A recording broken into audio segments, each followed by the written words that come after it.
What is going on, everybody? Phil here, making a video that once again I don't want to make. It's not a good situation. I love bringing you good news on pre-streaming, good news and vlogs, and good news and everything. And the bottom line is that recently, the past few months, things have been on the upward trend. You know, YouTube, even though it kind of stunk in the summer, things are getting better now for the fall. This holiday season, every time you purchase a 12-ounce SnortBucks coffee, a portion of the proceeds will be given to the Penny Foundation, the world's premier charity dedicated to helping down-on-their-luck content creators pay their daily bills. I need that money. I really do. I need that money. I need my bills, the electric bill, the internet bill. So stop by your local SnortBucks today and help send some penny their way.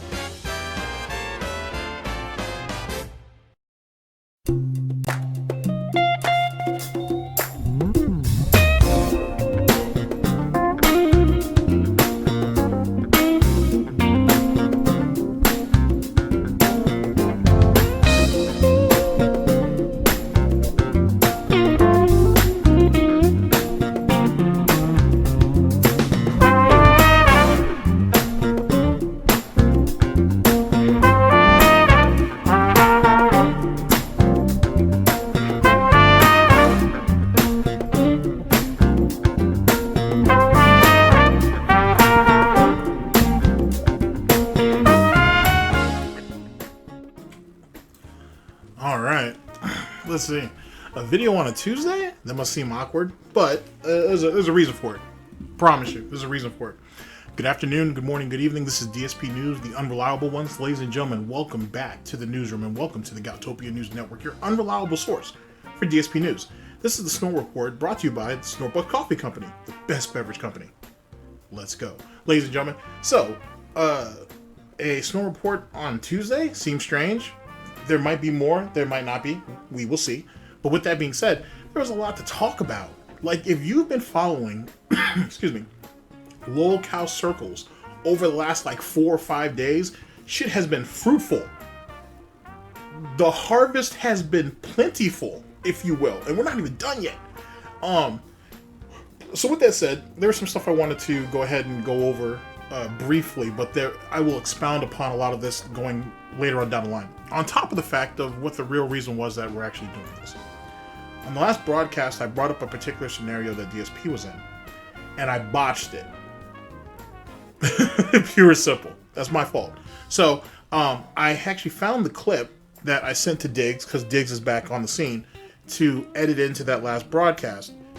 I didn't get it to him in time. Yet again, it doesn't matter, because it was my fault in the first place.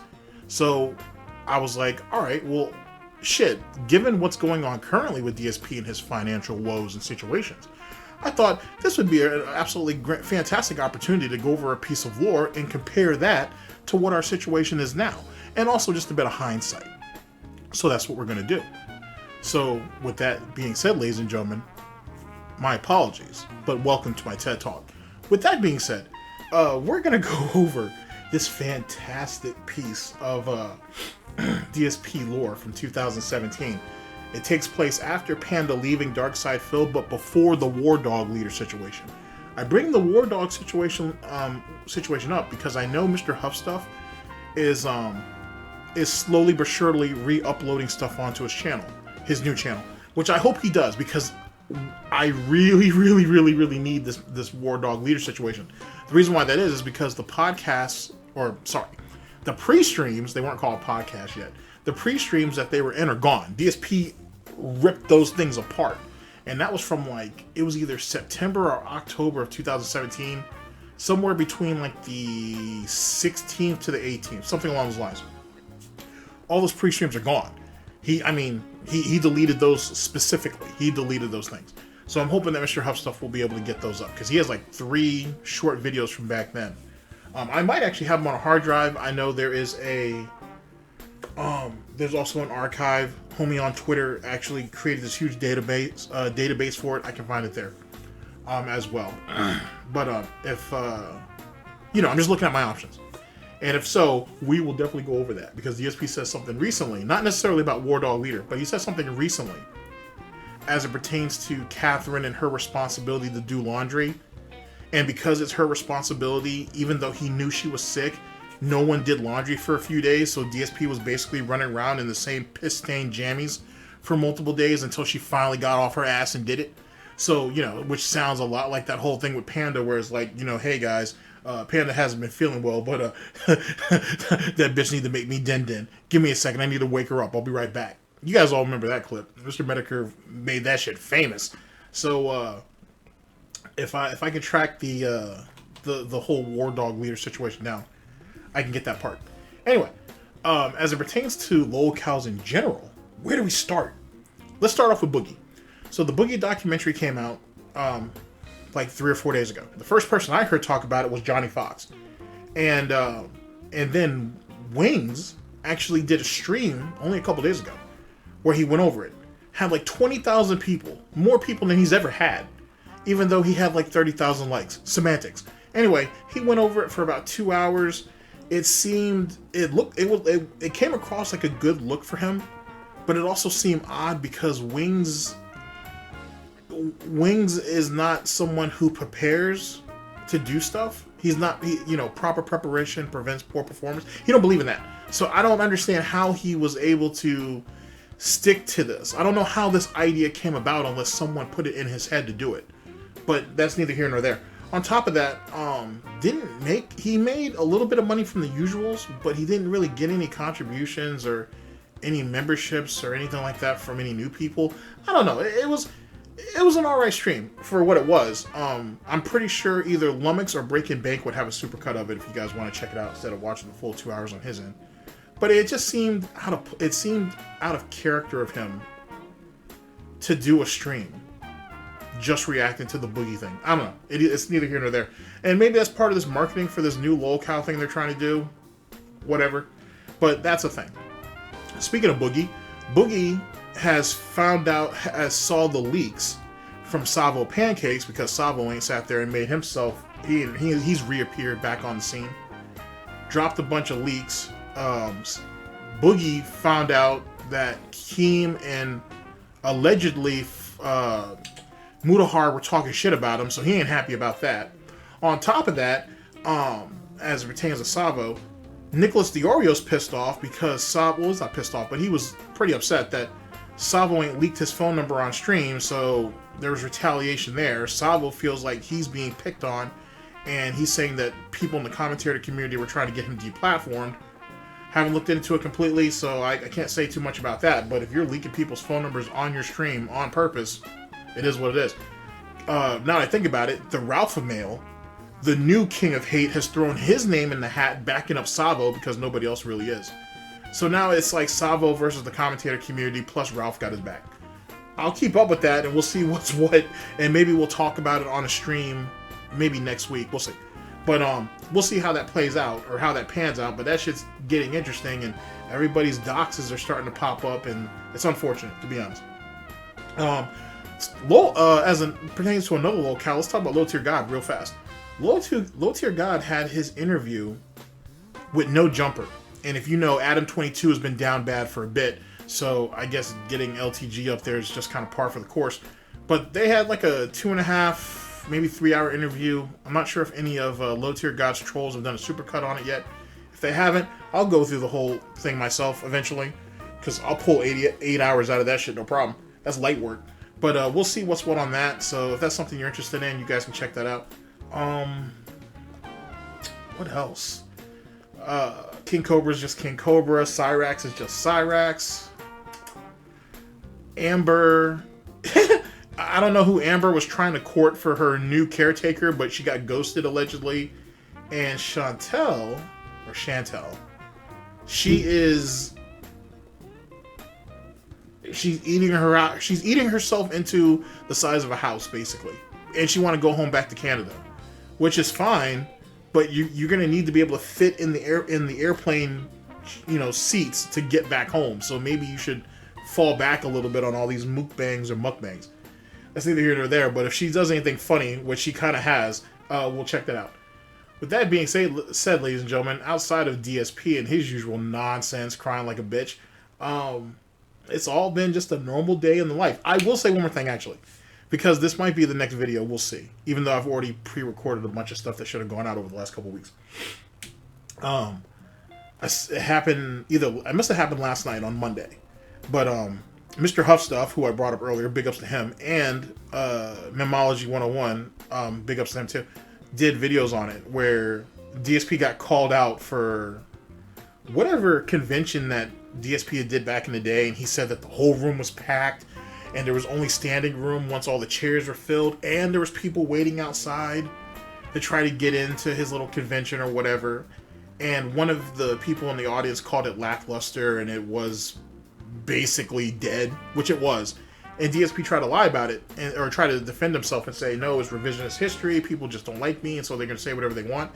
Did this idiot forget that there's actual footage? Like, he recorded all of that shit, and it's out there. It's on his channel. It's on some detractor channels. People can go out and watch it. Did he forget this shit? Was it MagFest? Don't quote me. But, yeah, like, did he forget that there's actual footage of this shit out there? I'm telling you, this is what makes a lol cow a lol cow. Like, everybody thinks, oh, what makes a lol cow is someone who can't take a joke or whatever the case may be. That's part of it. But there's so much more to it. You know what I'm saying? There's so much more to it.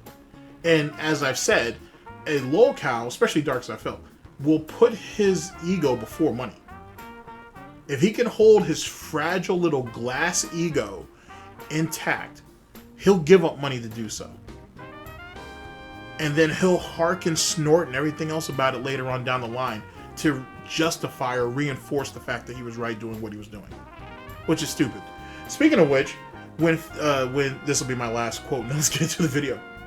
When DSP talked about turning down the 50,000 or whatever the case may be, in those leaks, that Discord leaks or whatever, there's a situation where Keemstar is talking to someone else, and he's mad that a particular boxer or a particular influencer that he wanted to come box for him wouldn't do it. He went over the fight for, I want to say he went over there to fight for iDubbbz's situation for one of those charity boxing events he has. And Keem was like, that's bullshit. I'm hearing that he's getting 150,000 to do it. I offered him 150,000 and he turned me down. And Keem was actually pissed off that this guy turned down his money in the exact same way DSP did. So, and Keem still holds a grudge against this guy. So it just gives you a bit of an idea of what the situation is with Keem. But like I've told you, Keem is all about buying his enemies. If he can't destroy you outright, he's trying to buy you. He's going to try to buy you off. And so it is what it is, but it's, I mean, so what? They turned down $150,000 of your money. There's a lot of influencers out here you could get to fight for you. This one guy doesn't break the circus up. Either which way, thank you for coming to my TED Talk. And let's go ahead and get to the video at hand. I'll keep you up on all this nonsense as we go along if anything pops up. And like I said, as the Snort report goes on, we'll mix some stuff up. I'll throw some Cobra in there. We'll throw some wings in there. Some videos or whatnot. It'll be fun. It'll be fun. All right. First round's on me, as you guys know. Here we go.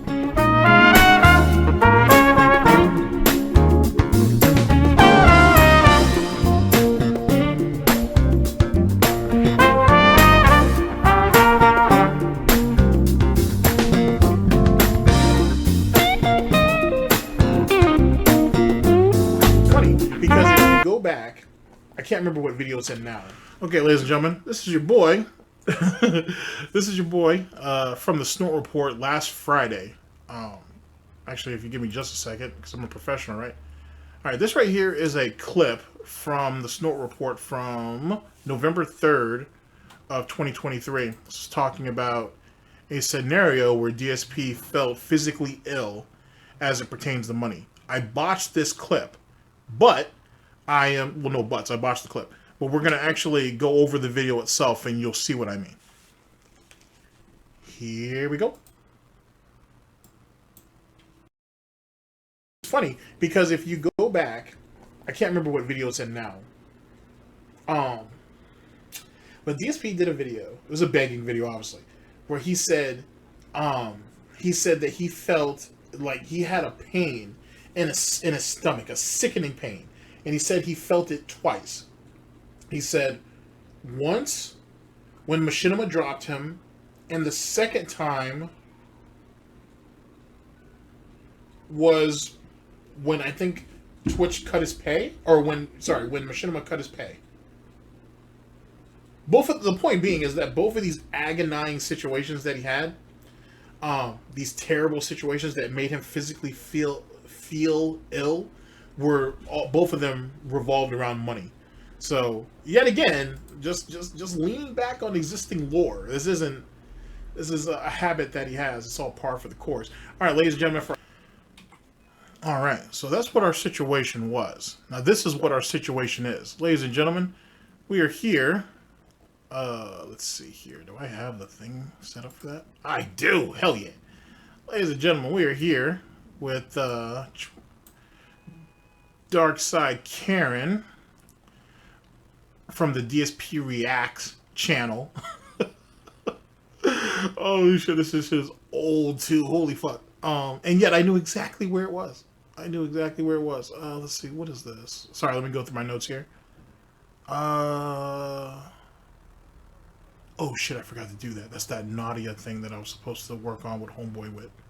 Alright, I'll record my part for that and send that to him. Alright, my bad. That's on some Call of Duty shit. Okay, we're here with DSPReacts from September 19th of 2017. Serious talk right now. I need your support and thank you for it. The link will be down in the description. All right, you guys all know the situation, and I don't smell no bacon cooking. So let's go ahead and get to the cutting. Here we go. What is going on, everybody?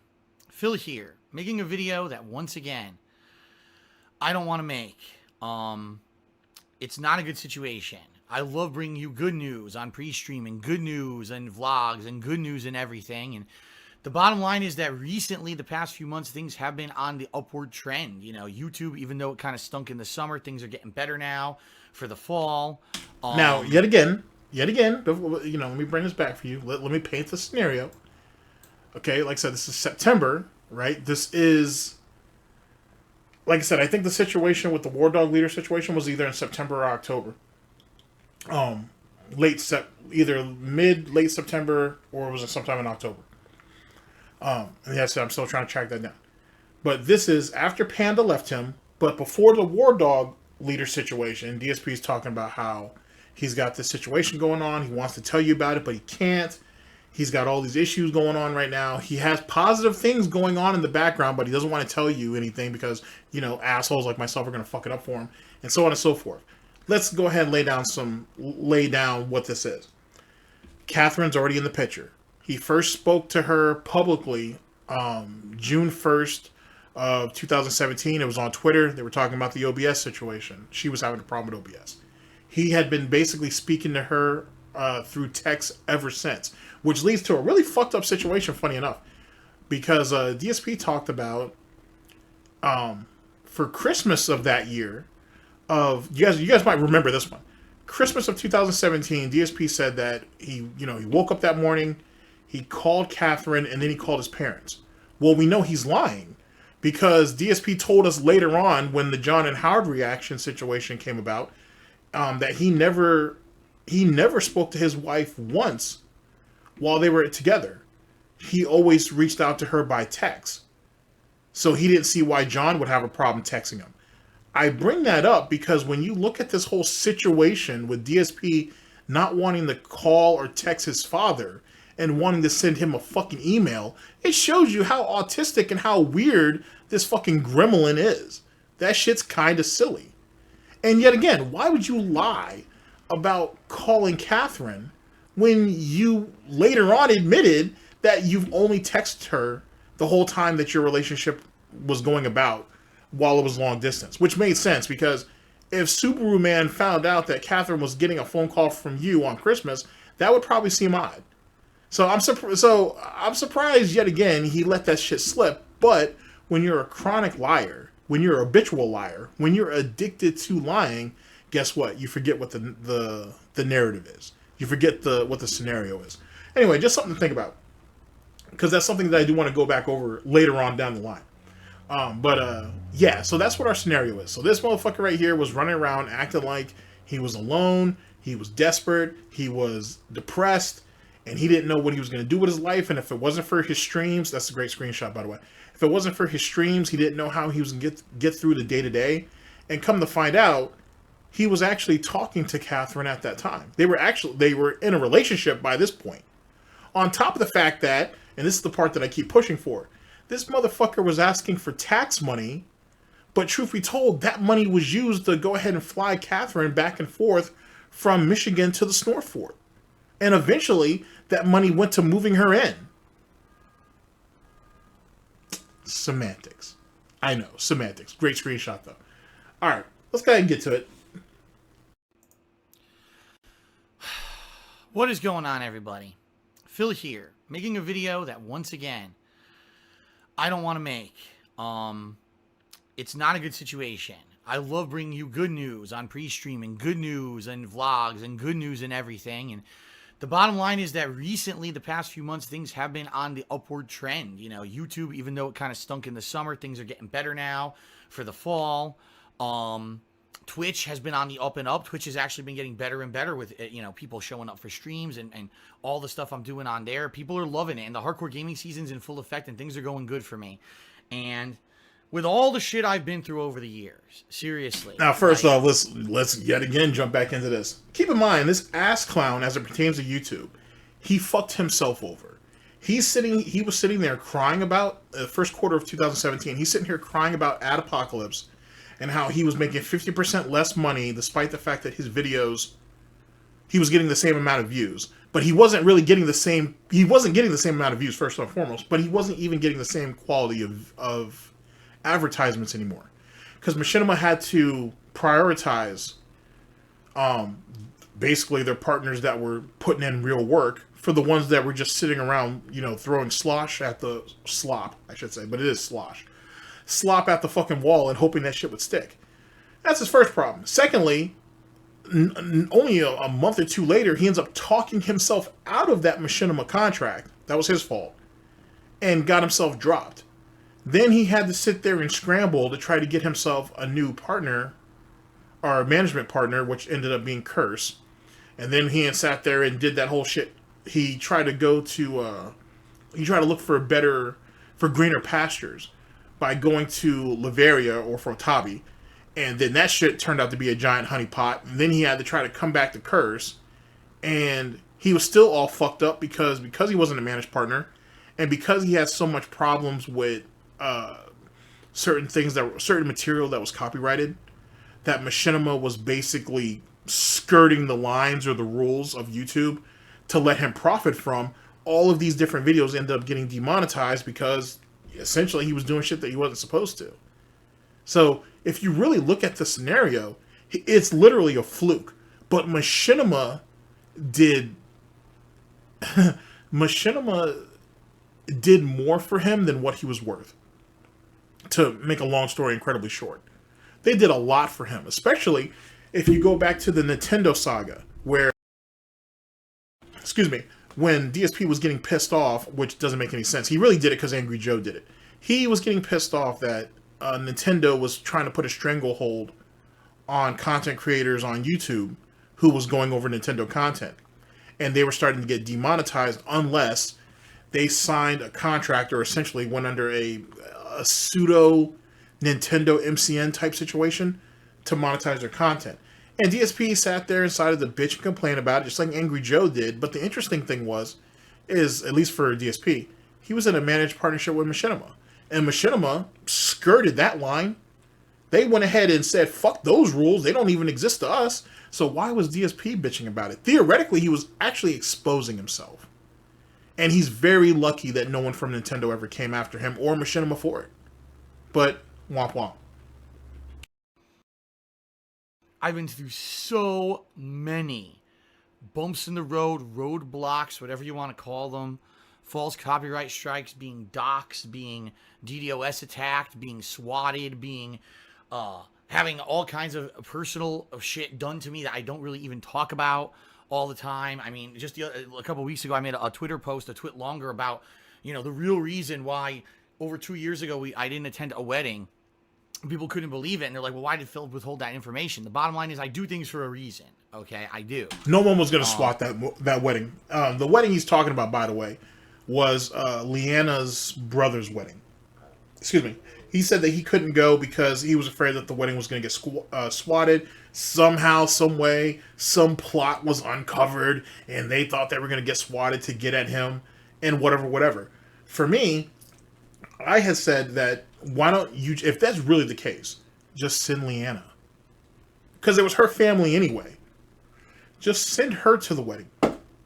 Drive her to the airport, get her a round trip ticket, let her fly out, spend that time with her family, and then pick her ass up when she come back.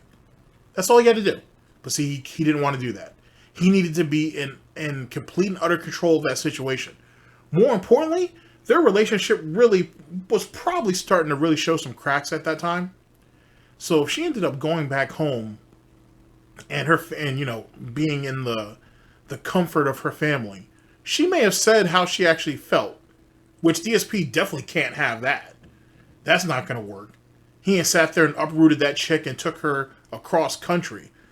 There ain't no way in hell he gonna let her go back. If she go back in a box. And so, there you go. It's kind of fucked up when you think about it in hindsight.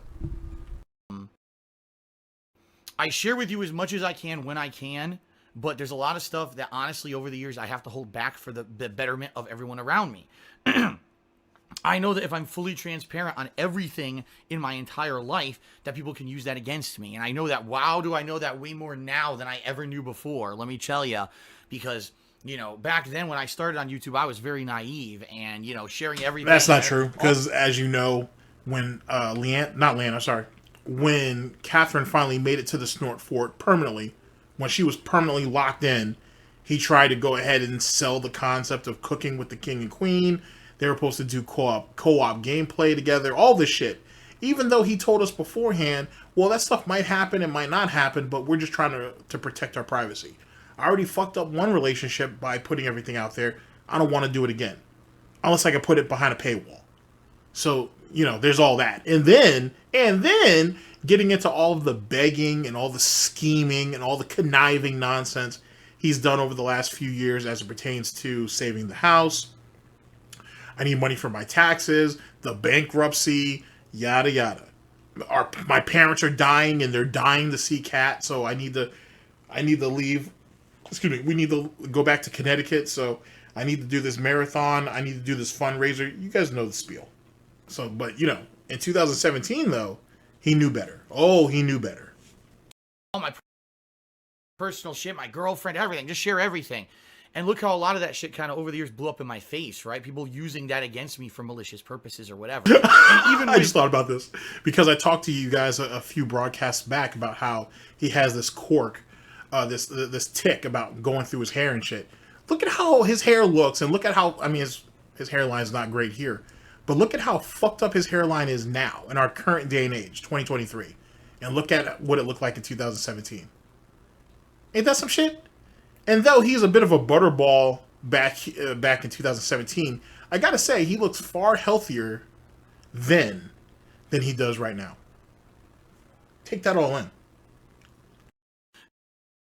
The recent announcement that one of the major groups that always hounded me and got into my personal shit and everything is disbanded. Still, it seems like, it's never going to go away. It's not. It's never going to go away. And, we're to a point where I know that constantly in my life there's going to be a negative element. I was hoping that because of this announcement of this group disbanding that things were actually going to get better for me. And in a lot of ways... You see how stupid he is? He really thought once SOK fell that the whole detractor community just stops. Oh, SOK is gone. That's it. Everybody, just early retirement. You know what I'm saying? Secret Life needed to stop. Tevin needed to stop. Theo needed to stop. Argent needed to stop. Shit, Snorpernell, Mr. Huffstuff, David Davison, they all need to go ahead and pack it up. You know what I'm saying? Just to name a few. Like, that was wild that he actually believed that. And not just him. There was actually a lot of people on the Snorty side of that situation, right? Who are loyal slaves to their Gouty king, who did actually believe that. They actually believed that the detractor community would just basically fall apart once SOK hung it up. I gotta tell you. It's like we were all supposed to just get up against the wall, I guess, at that point, right? Right? Right. And, you know, we're to a point where I know that constantly in my life there's going to be a negative element. I was hoping that because of this announcement of this group disbanding, that things were actually going to get better for me.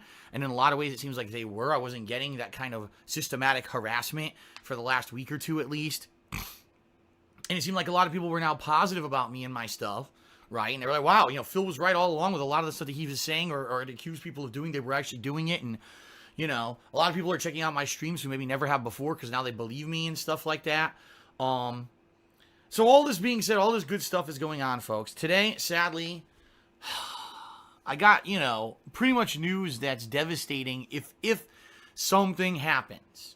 Let me put it that way. And just so everyone knows, this is not a threat to my YouTube channels. This is not a threat to my Twitch. It's nothing like that at all. You know, I'm not getting sued, nothing like that. But it's something that I can't fully tell you about. And that's what kills me the most right now, is because there's something negatively affecting me really deeply, and I can't tell you about it. I could dance around the subject, but I can't give you details.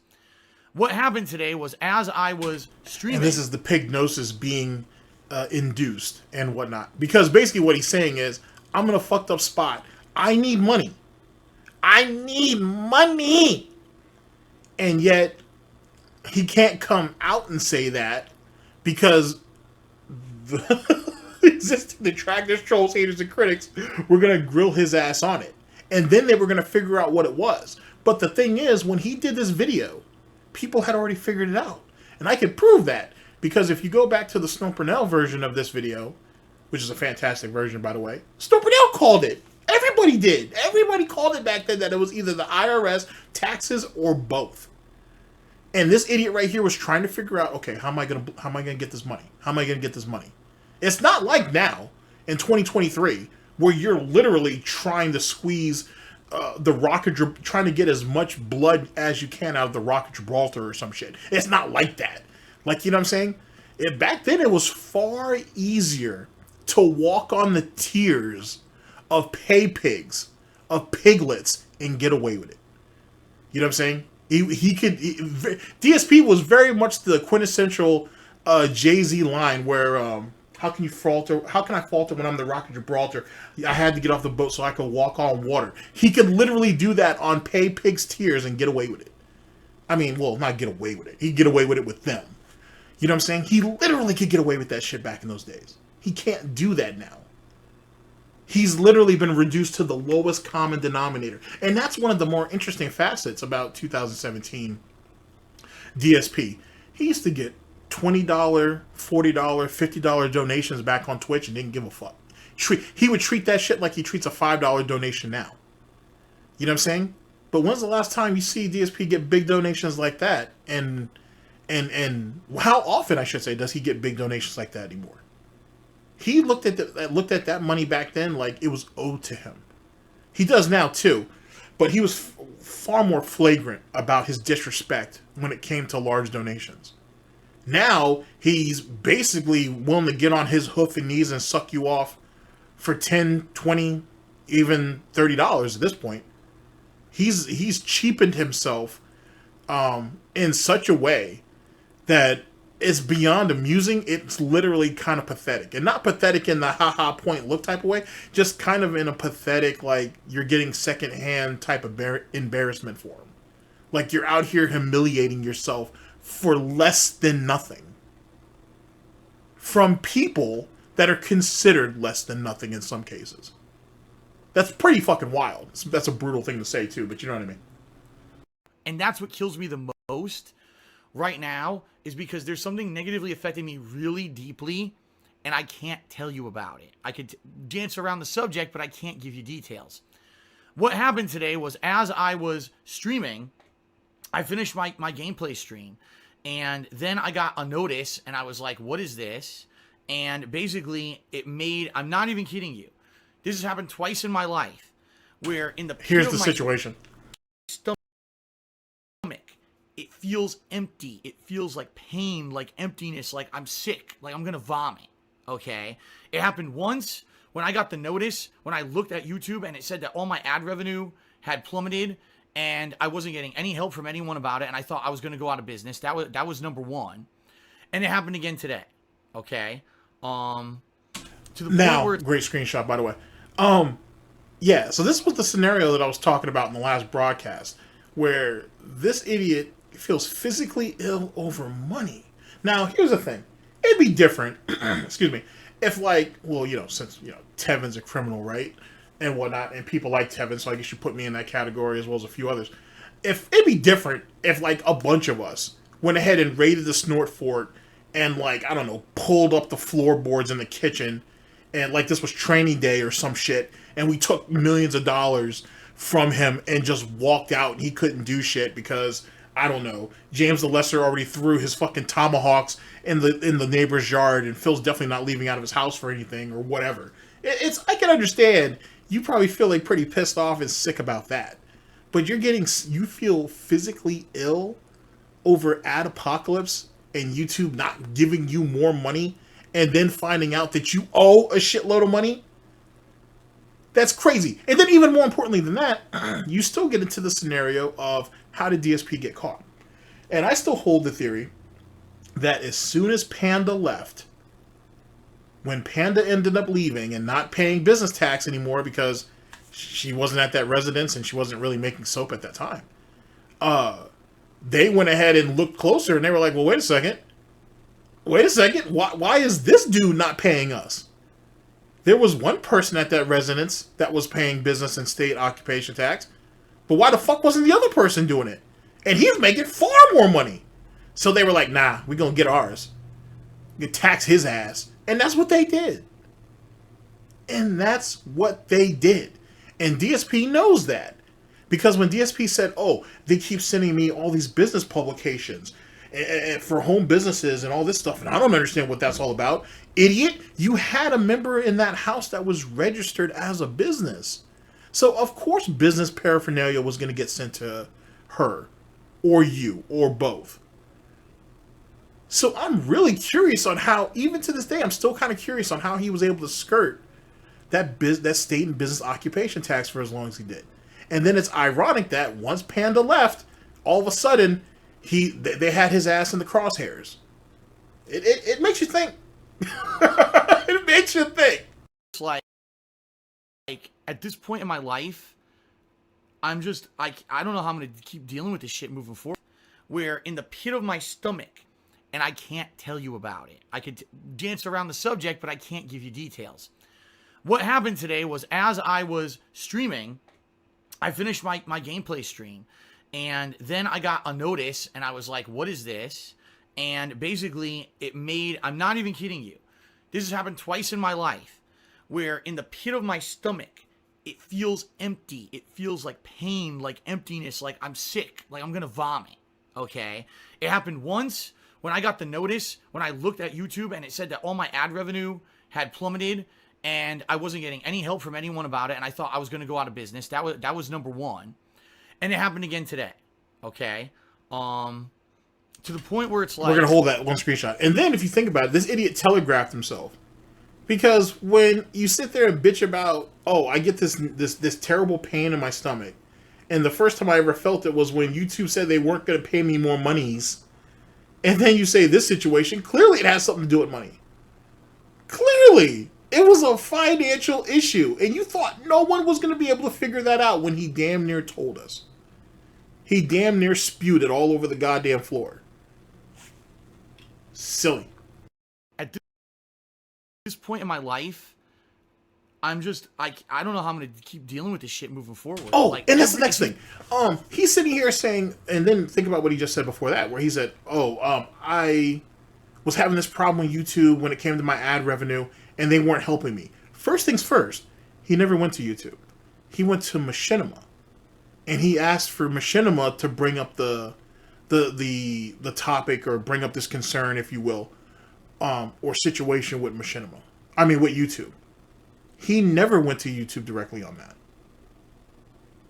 He went to Machinima for that. And even if he did go to YouTube through like the YouTube partnership, whatever, he would have gotten the runaround. Hence the reason why you go through an MCN. That's their goddamn job. That's why they were taking whatever percentage was of his money. And it's funny too, because now that I really think about it, like on some like music industry shit, he's literally, he kind of got caught up in that Sheether situation, right? Where the money comes in, YouTube takes its cut, then Machinima takes their cut, and then DSP gets the rest. Literally getting hoed out. And won't let the pimps do the job. If there's another pimp on the block that's trying to get you to be one of his hoes, you go to your pimp. I would guess. You would go to your pimp to let him figure that shit out. You don't go up to him, to the other pimp, and say, you're not gonna pimp me.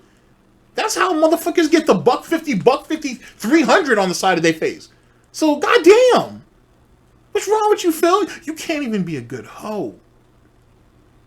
It's bad enough that you cry ugly, Phil, but you can't even be a good hoe. And you wonder why no one wants you to be a bottom bitch. Like every 6 months, some crazy ass, stupid, fucking, out of my control bullshit happens that screws my life over somehow. You know, actually, that's not. Actually, I'm sorry, ladies and gentlemen. That last comment wasn't true. Theoretically, Keemstar and Rich from Review Tech USA want DSP to be the bottom bitch, or their bottom bitches. I was wrong. I apologize. Wrong for the second time in 2 videos. God damn. I gotta really tighten up. I gotta lock in. It was February, March, right? It was the whole YouTube ad revenue apocalypse, and me taking months to figure out what I was gonna do on how to keep doing this for a living and keep my house and keep everything going the way it was. And I do want to say thank you to all of you who were incredibly supportive, who've been coming out and everything. And everything's been good, right? In that regard. And, you know, I was feeling very positive. Everything's positive. You know, the weather just turned. It's cool here in Washington State. That's a good thing, right? My health is getting better. My throat's getting better, as you can hear as I'm talking here. Everything's been positive. And then this happens today. And by the way, let me say this. This is something that I don't know if I can talk about it or not. All right. Well, let me put it this way. I know I could talk about it. I just don't know if it's going to make sense to. That's what I should say. And therefore, I'm not going to. I can't give you definitive details on what's going on with me. What I can tell you is why it affected me so deeply that I got sick to my stomach. I was frantically doing stuff for about an hour and a half after my stream. I barely could eat dinner at all. And I was already, by the time I was already so behind, by the time I ate dinner, it was already going to be after 8 o'clock. So I canceled my second stream today. And I'll be honest with everyone.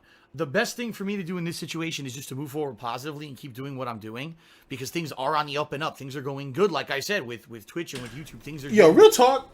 Whoever it is that twirls and curls or whatever the fuck that place is that he gets his hair done, whoever that chick is, I need to know who she is. Because I want to send her a bottle of champagne. Because goddamn, she ain't fucked his hairline up. I mean, Jesus Christ. Matter of fact, I'm not even gonna send her champagne. I'm gonna send her a bottle of Moscato. That's what I'm gonna do. I'm gonna send her a bottle of Moscato. Something sweet. Because if she has to deal with this greasy piece of shit, man, you know, she needs something sweet in her life. Yeah, we're gonna do that. Because Jesus Christ. Because the more I'm looking at this hairline, and I'm imagining, and I look at what's going on now, it's... Phil, why? Just get a buzz cut, man. Just cut it off. Save yourself the humiliation. You don't want to end up like Cobra. Right now, and I want to keep that or up. Wings, for that matter, actually. The daily time that I share with you guys on stream and in my videos is some of the most positive time that I have in my life right now. I've got to focus on that, and I've got to keep it going. We got a great game coming out tomorrow and everything. But guys, I'm in a situation right now where, I mean, I'm being real with you. This could be a situation that's like worst case scenario, meaning I might have to sell my house and move. And if I move, I don't know where I would move. Obviously, I would want to move somewhere else here in the state of Washington and maybe get an apartment or something that's cheaper than this house. But wait, dude, you said if you have to move into an apartment, you can't stream. Because you don't want some old man yelling at you while you're playing Spider-Man, right, Phil? Right, Phil? Right. So you can't do that. So where are you going to go? And then, yet again, ladies and gentlemen, he's sitting here literally he's telling us what the problem is without actually being forth, if you will, and actually doing it. Like, motherfuckers were not smart enough to figure it out. I mean, I don't know what Vidal was thinking at this time, but even he had to have come to some type of realization that this shit's starting to get bad. Like, damn, you must owe, like, a grip to somebody, to something. Like, what the fuck? Unless he's already given Vidal the Blood Eagle treatment at this. Nah, he didn't do that yet. That didn't happen until like late 2017, early 2018. DSP ended up fucking Vidal over because he thought he was going to get banned off Twitch. So he cut Vidal loose then. He stabbed him in the back to save his Twitch channel. Look what came out of that years later. Holy shit. Sometimes, Phil, your friends are more important than your money. Well, I'd say a lot of the time, really. You know what I'm saying? I mean, if they're really your friends, then they wouldn't put you in a situation where you have to pick between them and money. But semantics. But basically, I'm in a pickle right now to the point where, like, it's not 100% guaranteed yet. Let me put it that way, too. I don't want people to say doom and gloom, oh my god, it's all over. It's not yet. I don't know what's going to happen. I'm in a situation where there's a potential that things could go horribly wrong, and I might have to sell my house and get out of here. Even though things have been going good, it still might happen. All right? That being said, it sucks because what's going on has nothing whatsoever to do with you. It has nothing whatsoever to do with me. There's been no wrongdoing on your behalf, on my behalf, nothing. It's just something that's happened, and it's like, are you kidding Nothing me? in life really... Okay. I can't necessarily say nothing in life just happened. You could easily walk out your door and shit, and someone fucking just crash into your car randomly, like, or a tree falls or whatever. So, you know, obviously stuff happens. But in this particular case, right, as in most of the situations with DARKSYDEPHIL, if you keep up with the Dent C scrolls or whatever, you know exactly what I'm talking about. Dude, he brought it upon himself. He legitimately brought it upon himself. And here's the irony of it all. He's sitting here saying, it's not anything that you guys did. It's not that anything I did. It's just something that just happened. But guess who he wanted to talk to about that situation and who he wanted to fix it? Isn't that the crazy part? Isn't that some wild ass shit? Hey, DSP did nothing wrong. He did everything correct. You, the audience, did nothing wrong and did everything correct. I'm gonna need you guys to pay up. I'm gonna need you guys to help me out with this situation. I know. You guys didn't do anything. I didn't do anything. But I'm gonna need you guys to come through and help me out with this situation. What a scumbag! What a scumbag! And if he's willing to do this to people who are fully entrenched into giving him emotional support, sentimental support, financial support, and everything otherwise. You're telling me this piece of human garbage wouldn't lie to his own parents? You really believe that he wouldn't do that? You really think that's a line that his piggy hooves wouldn't cross? Really? Really? How's that going to play? Make that make sense. Of all the other shit that I've been through over the years, now this too. It's like every possible fucking negative thing that could possibly happen, it has happened to me. It's like, what's the story in the Bible? Now, by the way, I'm not a super religious person or anything like that, and I think a lot of people who watch my videos know that, but I grew up Roman Catholic. There's a story, was it Job or Jonah? Who was it? I think it was the story of Jonah, who like he had a life, his whole life was screwed up, and then he got eaten by a whale or something, and it was just like, you know, Lord, how could you do so many negative things to me? What did I ever ask, or how did I ever ask for this? And I guess the answer that he got back was basically, it's a test or something. And, you know, I don't know. I don't really remember the story, but I feel like that person who's now been like every possible... That's ironic too, because actually, I don't want to dig too deep into that, but if I remember correctly, the person that he's talking about, or he's trying to allude to, he was given all of these blessings by God. Satan comes to him and says, hey, if you take this away from him, he'll turn against you. And if you take this away from him, if you take this away from him, he'll turn against you. If he takes this away from him, he's going to turn against you. To make a long story short, Satan basically goes to God and is like, yo, this guy right here is someone that you love. Let me take everything from him and we'll see how much he loves you. And God was like, all right, go ahead. and Satan basically took everything from him but his life. He took the dude's health damn near. And the dude kept his faith. He understood that, you know, what was given to him could be taken away.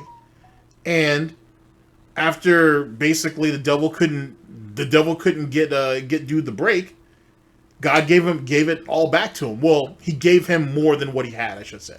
Got a new wife and he got everything else out of it. It was a test of faith. It wasn't the fact that God gave him all of this is what led this guy to believe in God. You know what I'm saying? He believed in God off the rip, and God rewarded him for it. So for someone who wants to run around here talking about Roman Catholic, he couldn't even see the real message in it. Like, he didn't even understand what the story was trying to tell him. What the tomes of the religion tries to teach on people and hopefully can be expressed to others.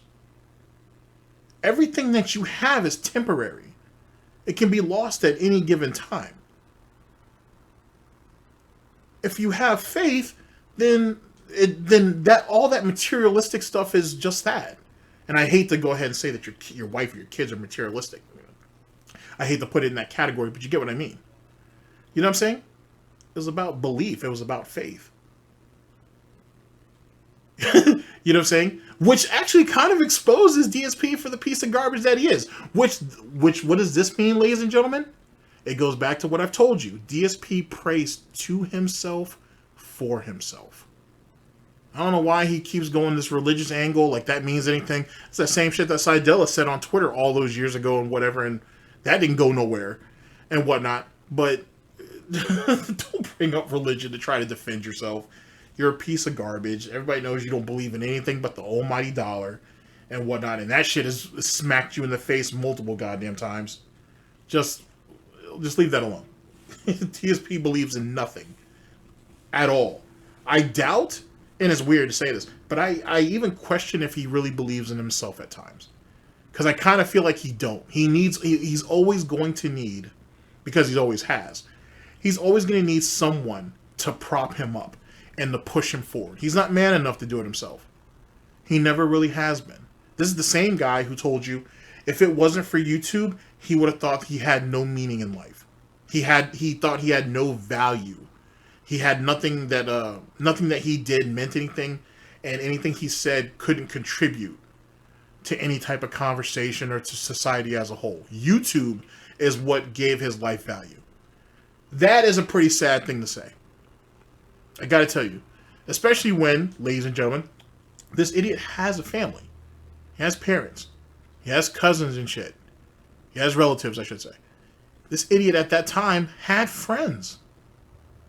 He legitimately had friends who were willing to overlook his nonsense until that shit got far too egregious, and then they said something. He had people around him who cared, but they were nothing more than disposable objects. They were only there to help further in his pursuit for the almighty dollar. And then he had the nerve years later to say, oh, when the money dried up, they dried up. So were they really my friends, or were they really there for the money? Think about that. All jokes aside, really think about that.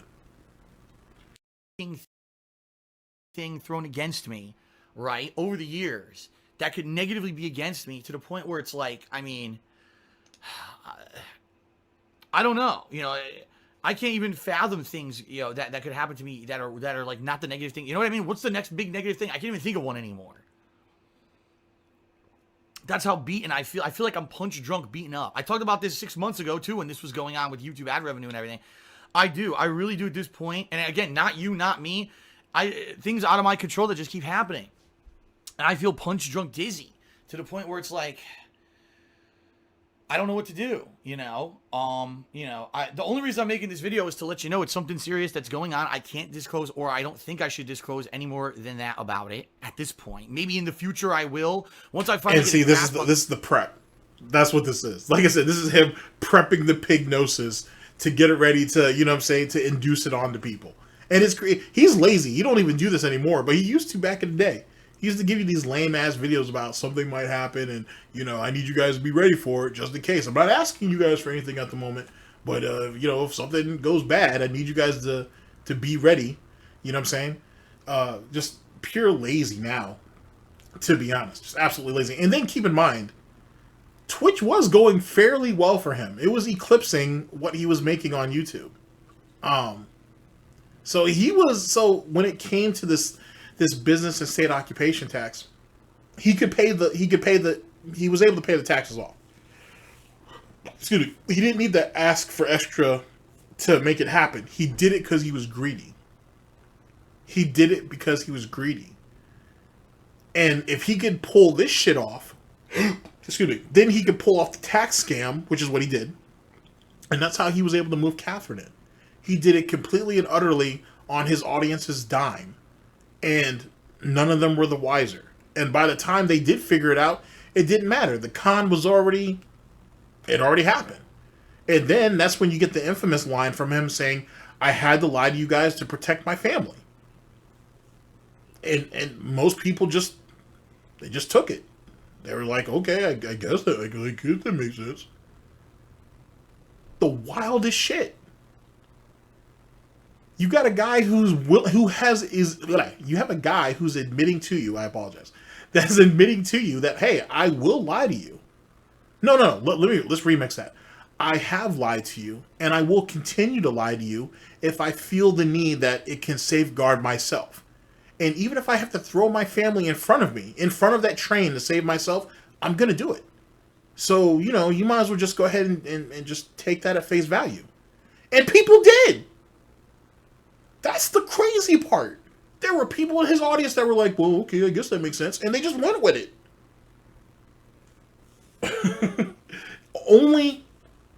Maybe not only, but mainly in the vortex.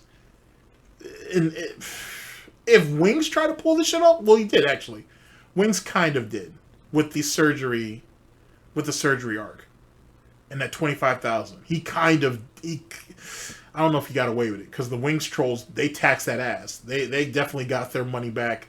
Well, they got some of their money back in blood, of course, not actual financially. The Wings trolls got a lot of get back. And I'm not here to justify what the Wings trolls do. They don't need me to do it. I'm not here to do it. It is what it is.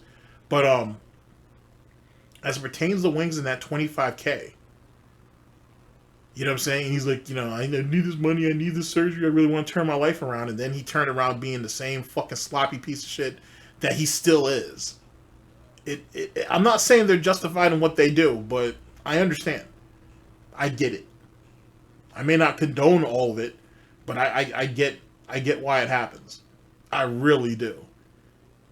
Because, you know, to throw up $25,000 for what is potentially life-saving surgery, just for this dumbass to sit there and gain all of that weight back X amount of years later, and then admitted that he only used a portion of the money for the surgery and then spent the money on something else and then spent the money on something else and then put a little bit of money aside for taxes, because, you know, Wings loves to talk about his taxes. It makes you think. And it leads to the understanding on why people are slowly but surely losing trust in other people, especially online. It's unfortunate. The whole situation, this is just a preliminary thing that happened today, and if I get a grasp on the entire situation and I actually have more information to share with you and stuff like that, I will. But at this point, especially with what people have done with my personal information in the past, I don't feel like I should be sharing any more than just this initial letting you know something is wrong. And that's why I canceled my second stream. And honestly, folks, I'm going to do my best. I pledge to you that during this hardcore gaming season, this busy season, when everything is going on, I'm going to do my best. You see why I chose this? Because it's always around the hardcore begging season that some bullshit happens. It's always like this. And to Phil, your best needs to get a hell of a lot fucking better, or you're going to feel a whole lot fucking worse. And that's like a yearly thing. And you would think this dumbass would have figured it out by now. But he don't, because he's Phil Brunel and he's a fucking idiot. And it's just par for the course. The idea that if somebody runs their head into a wall or burns their hand on the stove or whatever the case may be, that they'll learn from it and be better from that and do better from that. Is just something that doesn't apply in certain circles. It's just something that doesn't exist. So when people ask, how is it that people like Wings and like DSP and even Review Tech USA keep making the same goddamn mistakes over and over again? I couldn't tell you. I have theories, I have opinions, but just some people just aren't built to change their ways or learn from their mistakes, you know? And that's the reason why I come down on Rich as hard as I do. Because this ass clown had the nerve to say, I watched DSP for a number of years, which he did, and I've learned from his mistakes. No, you didn't. You just made the same mistake, you just did it differently.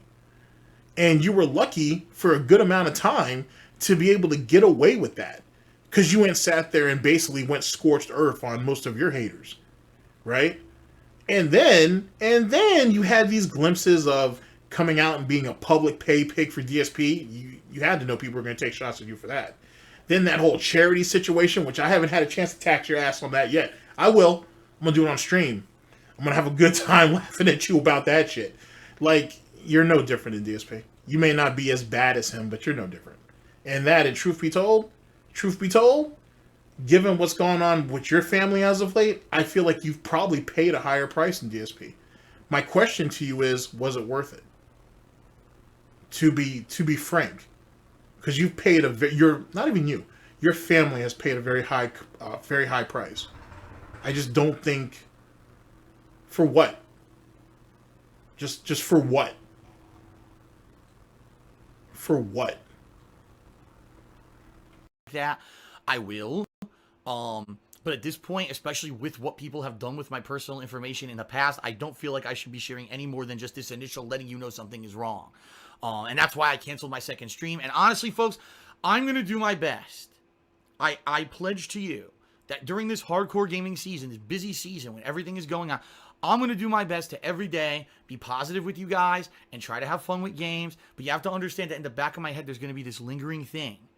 All right, that's going to be on my back. And the other thing you got to realize, I'm on my own now. All right, I don't have someone physically here to support me or anything anymore. I'm on my own. And that was a tell too. And I wish I had thought about that more back then. When he said, I don't have anybody physically here for me anymore, I should have taken that as a tell back then, and I didn't. I mean, you're not going to be able to predict everything, so it is what it is. But that right there was a tell, and I didn't see it for what it was. In hindsight, I get it. But I didn't see it for what it was back then. And honestly, folks, I'm going to do my best.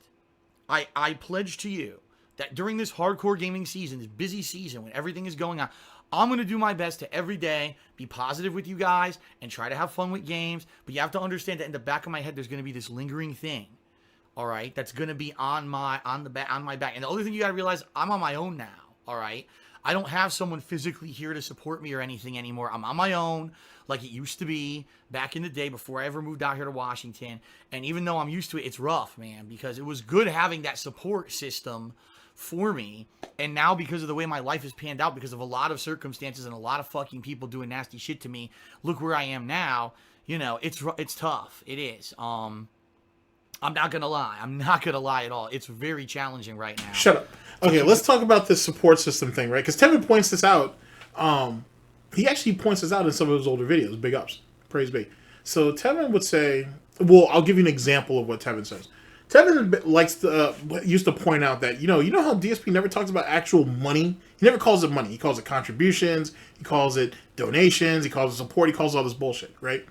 When DSP talks about support in the home, in the Snort fort, he never says, I need someone to cook for me, to clean, to do laundry, to do all these things so I can sit on my fucking ass and play video games all day. He never does it like that.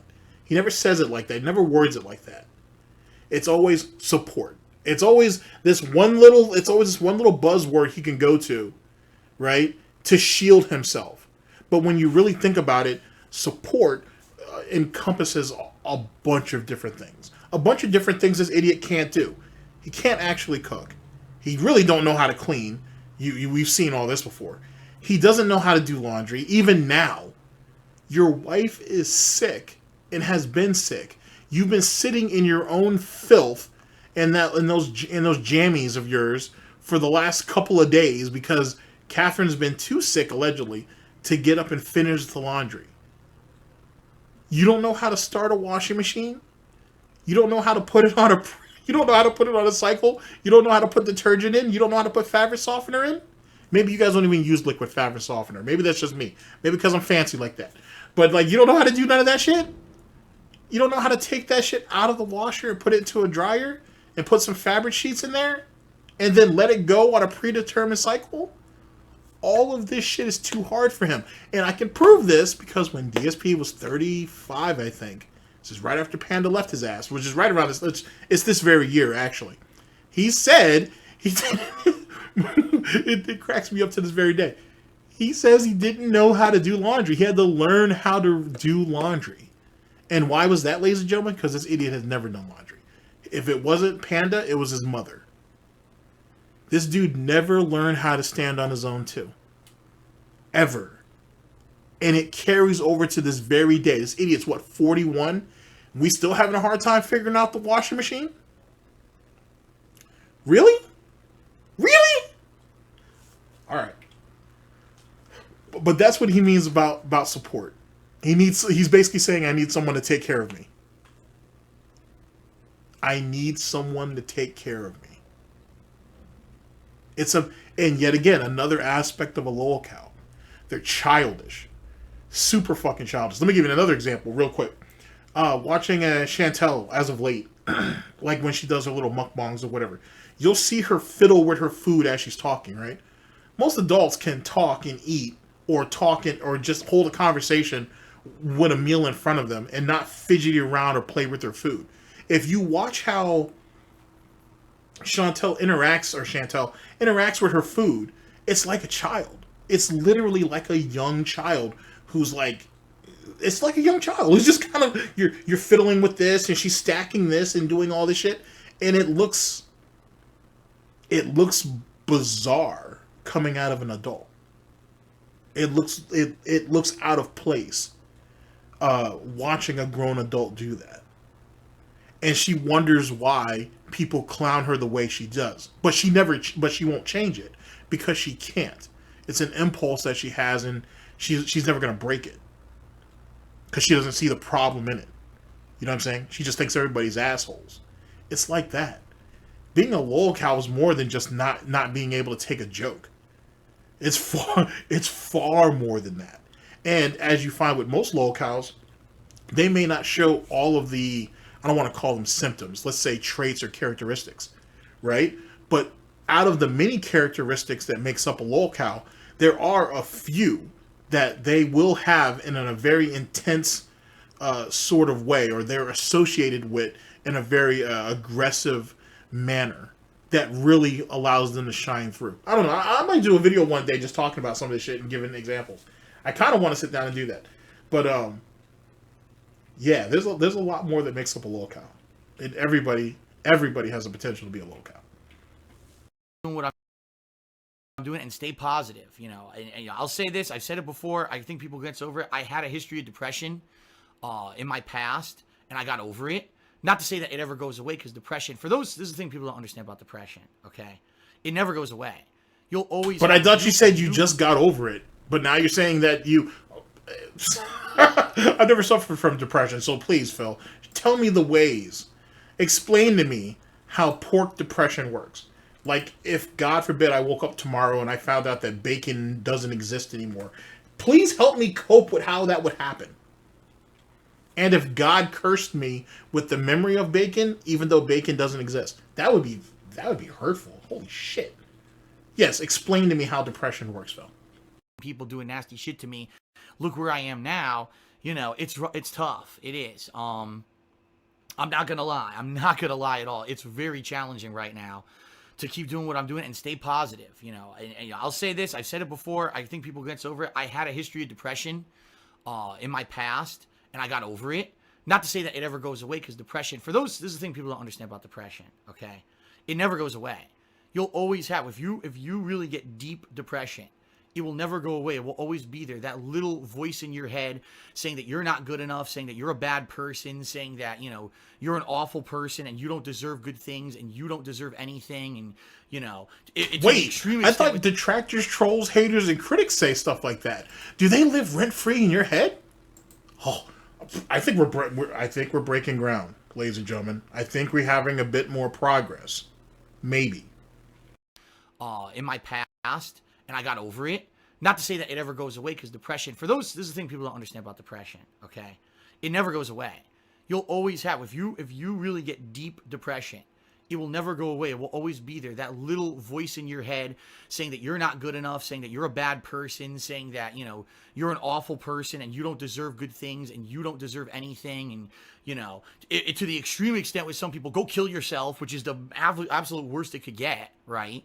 You know, it's very hard for me. I'm fighting right now because of all the shit in the news and stuff that I got.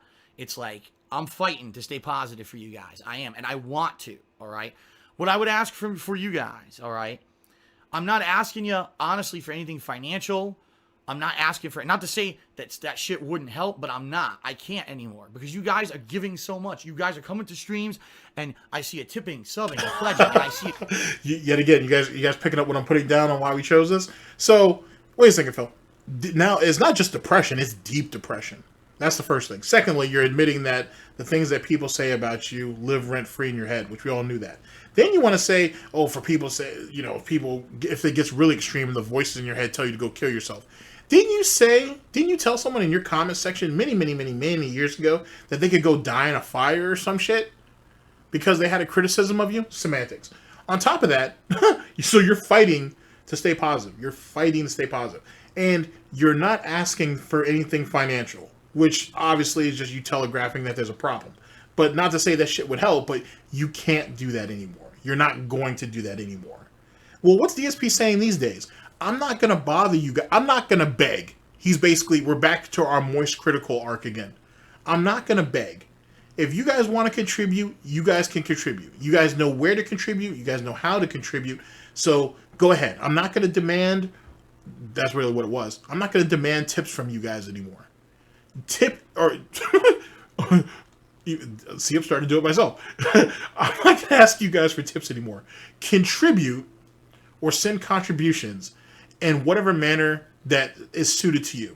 If you feel like doing gifted memberships, great. You feel like tips, great. You feel like super chats, great. You feel like super stickers or super thanks, great.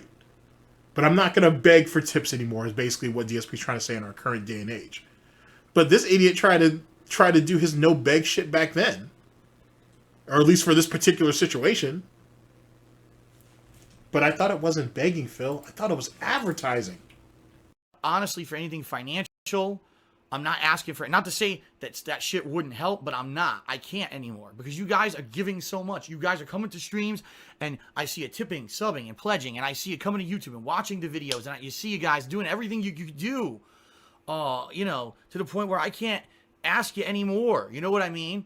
You want to know how all this could be fixed? If I win the fucking lotto overnight, then all my, you know, then, all right, not every problem, because there's still things that can't be fixed, you know. Can't guarantee health and stuff if you win the lotto, but it's just to the point where, like, I don't even know what else I'm supposed to do. A reasonable human. Yet again, telegraphing that obviously what we theorize now, there's something wrong with his health. He's been sick for a number of years. I mean, not just mentally. I mean, he's been sick for a number of years.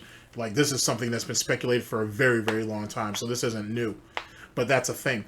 As it pertains to the lotto, people forget, for as much as DSP gambles on WWE Champions, he is someone who purchases lottery tickets each and every week, too. So keep that in mind. And I wouldn't be surprised if he's won a bit of money, and then all of a sudden we have an influx in WWE champion pools. Now, this is just my theory. It's not a Theo theory because it's not well thought out or anything like that.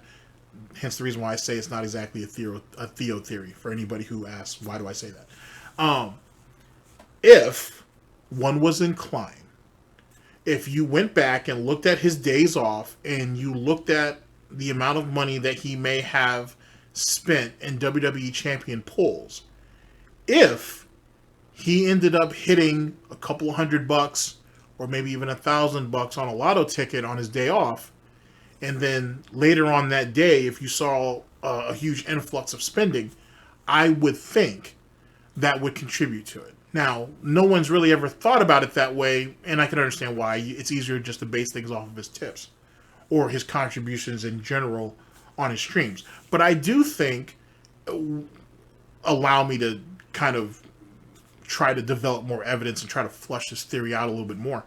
But I think it is something secondary that people could fall back on, and that might explain some of the excessive spending as well. Like I said, it's just a theory of mine, though. So don't give it too much of anything. Here we go. A reasonable human to be put up with as much adversity as I've now faced since I've done this YouTube thing. I don't know, man. And again, I'm doing my best. I'm going to try to stay positive for you guys every day. I'm going to try to be here on stream, but please understand, if I get mad or upset or angry or whatever, and if I lash out at someone, I apologize in advance, because it's not me being angry with you. It's me being angry at my fucking life situation right now. I don't want to lose everything, guys. I worked my ass off. And you may say, Phil just sits around and plays games. You're right. That's at the essence of, you describe what I do. I sit around and I play video games, but it's work. To come here every day, even some days when I feel like shit, and days when maybe I'm playing a game I don't particularly like, or in particular, maybe a day when I know for a fact it's going to be at 95 degrees in my office, even with the air conditioner blasting during the summer months, which is why I toughed through this whole summer. It's work to be here every day for you on stream. And, it was a lot of work to adjust my method from a YouTube-only style to a streaming-only style. And all I'm getting is positive feedback about how good things have been. And people are saying I'm rejuvenated now, and it's looking better for me than ever before. Like, my videos and my playthroughs are more entertaining than they've been in the past 3 years, because I feel rejuvenated again, and I do. And which makes no goddamn sense, because him transitioning from being a YouTuber to a streamer means he did less. He literally did less. It's the same unedited, curated content, or whatever the fuck you call it. It's still trash. It's garbage. That's all it still is. It's still unedited, just garbage that he just cuts up and throws onto the internet. It's no different. It's still the same lame-ass titles. It's the same fucking clickbait fucking tabs. It's the same shit. It's just now he can double tap you. You show up to the streams and give him money, and then he puts the slop onto YouTube and gets money. End of story. There was no work in it. That's why he was so resistant to going to Twitch when he needed to. Back in 2000, first off, let's paint the scenario for you. In late 2016, DSP goes to Twitch and sees if he can get his account reactivated. Once he gets the account reactivated and he finds out that he still has his partnership, then he starts putting the thought out that, hey, then he doesn't really say anything. He just puts, he just keeps, let's reword that. He goes and reactivates everything on Twitch. Then he comes back to YouTube and basically says, hey, a lot of people are telling me maybe I should consider going to, because he was talking about financial problems back then too. People are telling me I should consider going back to streaming. I hear Twitch has different ways of monetizing, and maybe it might be something I can look at in the future, but not right now. But it's something that I'm thinking about. It's an option, right? Going back to Twitch, not streaming per se, but just going back to Twitch. Then he ends up fucking shit up with Machinima. Bad. When he started to have the decline in ad revenue, he should have just taken the hint and transitioned over to Twitch. He didn't want to. He really didn't. He didn't want to. So he tried to basically bleed Machinima for everything it was worth. And it backfired on his ass and he got fired. Even though realistically he walked himself out of that job. He got fired. Then he had to scramble and go back to Twitch and get the financial stuff going, which he already had that shit in place. So he went to do that, and then he had to scramble to get Curse. Or someone helped him, because I'm of the theory that I think Review Tech USA helped him get in the Curse. That's just yet again my own personal theory. I have no proof of any of that. And there you go. If he was smart, and DSP's clearly not smart. If he was smart, he wouldn't have fucked around with the situation with Machinima. Let them do their damn job and protect his back catalog, which was still monetized at that time. And just take your ass over the fucking Machinima. Over to Twitch and get started. And get to work. But see, DSP didn't want to do anything extra, and he fucked himself. Even though at the time he was bitching about, now that I think about it, the time he was bitching about the shit with Machinima, he was already on Twitch. I think he was already streaming at that time. He just wasn't a full-time streamer, in air quotes. So he literally screwed himself up for damn near nothing. He got nothing out of it. He thought for whatever reason he had leverage, and he didn't. This idiot probably doesn't even understand what leverage really is. He certainly never exercised it in any business opportunity that was ever presented to him at all. And I hate to admit this, but I will. DSP had some decent cards back in the day. He had some decent opportunities. I would dare say he had some good ones. And didn't use them for anything. Didn't put any of his friends in a better position. Didn't do anything. He just squandered it. And then later on down the line, when shit's all fucked up, he's trying to reach out to people to see if he can get stuff done, and time's already passed him up. You want another example of that? Hot new release comes out, right?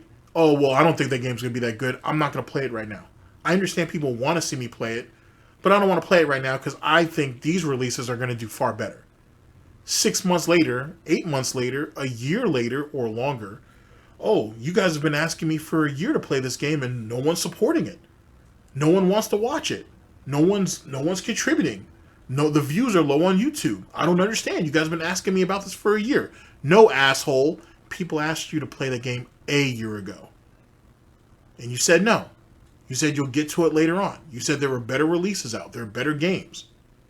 And now the interest is gone. That's what happened. DSP never learned how to take advantage of his opportunities. He knows how to take advantage of people, but he never learned how to take advantage of his opportunities. You know, the thing that he supposedly worked for. The thing that he supposedly earned. He's so quick to take what he doesn't have, but once something's presented to him, he won't do anything with it. Same thing with, for example, E3. He gets invited out one year, right? And supposedly did such a great job, whatever. And then didn't think about asking once the next E3 was announced, hey, can I get media passes and stuff again? Why not? You already have a point of contact that would allow you to do it. Oh no, it needs to be presented to me. They need to come to me and ask me if I want to go to E3. I shouldn't have to go to them. I'm the important one. And so they passed him up year after fucking year after fucking year. And he has the nerve to blame it on Machinima. That's not Machinima's fault. Nor is it their problem. You didn't show interest. Someone pulled your name on a goddamn list and were like, hey, these are our gaming YouTubers or whatever. Go ahead and send emails out and see if they want to go to E3 this particular year because we're partnered with whoever. And that's what happened. That next year, everybody who wasn't didn't get their invitation before E3 was announced, they reached out to their agent at Machinima or what other MCN that they were with that has that connection and were like, hey, can you get me in? Can you get me media passes or whatever the case may be? And that's how it happened. But DSP didn't want that. He wanted to be catered to. It's fascinating to watch how he pisses every bit of goodwill or opportunities away, especially over the years. It's been fascinating to watch. Fascinating. All this shit. I mean, seriously, even with all getting past the YouTube ad revenue stuff and my breakup with my ex-girlfriend and all that shit, I really felt that I was on a positive trend to keep going, and it was looking, I mean, was I in the clear right now for keeping my house and everything here? No, of course not. But it was looking positive, at least for the next few months into next year. It was looking like this hardcore gaming season is going to be great no matter what. I'm going to make a ton of money, hopefully, if I stick to my guns, and I'm going to be able to keep the house and everything. And now I don't know. And that's the worst part. Uncertainty is the worst feeling on the planet. Knowing that I have worked my ass off, I've done everything right in my power, and that is, I want to clear everything. It's a situation where I've done everything right. I have not done a damned thing wrong whatsoever, yet it looks like I may end up in a ton of financial troubles. Well, no. You said you did everything right. You didn't do anything wrong, but yeah, we're looking up at the ceiling. We're doing all this crazy shit. Please, just show me more of your tells so I can put this shit in my database for later. And that's the worst part. Uncertainty is the worst feeling on the planet. Knowing that I have worked my ass off, I've done everything right in my power, and that is, I want to clear everything. It's a situation where I've done everything right. I have not done a damned thing wrong whatsoever, yet it looks like I may end up in a ton of financial troubles to the point where I have to sell my house. Idiot. All right, I'm going to talk to some of my peoples here, because I swore OBS has they have a plugin where you can actually slow shit down. Because that shit would be fantastic for all the pausing that I do. That shit would be fucking fantastic to break that shit down in a frame by frame type thing. I'll look into that because I know there has to be one out there for it. Pretty confident of it. Womp. I'm sure there'll be rampant speculation about what it is, and I'll tell you right now, I'm not going to allude to the truth. You can guess, but I'm not going to tell you what's really going on. And it didn't matter because people figured it out anyway, because DSP, despite his own belief, is not the smartest person in the room. And I'm in a situation where I don't even know what to do anymore. Like, even if I work my ass off and I do well, I can still, it seems like somehow life is finding a way around my hard work to fuck me. And that right there is a fantastic line. You want to know why? Because, DSP loves to use that. He likes to use that, great screenshot. He likes to use that line where even if I try to do this, I'm still going to get screwed over anyway, so I'm not going to do it. Like, for example, my trolls, if I told you guys the truth, my trolls would say that I'm lying anyway, so why bother? Excuse me, what's the point? What's the point of me trying to explain myself further or going deeper into what the truth may be or whatever if people are just going to call me a liar? So you're okay just being called a liar no matter what. You're okay with letting somebody else go ahead and have complete and utter control of the narrative because what? If you say something, the masses are not going to completely, not everybody in the masses are going to believe what you say. But some people might. History's kind of proven that. Don't those people deserve an explanation? Or, I don't give a fuck about the people that's in the cult. I don't give a fuck about the people who show up to the streams and to his YouTube videos every goddamn day. He cares about what the detractors, trolls, haters, and critics think. The same people that are in the back of his head saying that he doesn't deserve all of the success that he has, depending on how you value success.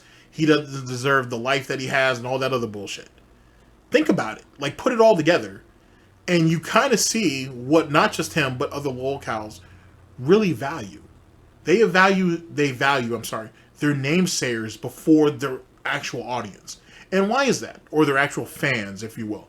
And why is that? Because they think, no matter what happens, you guys are going to always be there anyway. These people are the ones that are against me. These are the people who are profiting off of me. These are the people who have the word, or have the ears, I should say, or interest of other people who I want to get. So those are the people I want to focus on. And every lolcow fails at that. Every single one of them. It's fascinating. It's absolutely fascinating. And especially in some of these cases that these people are known liars. Like, out and out known liars.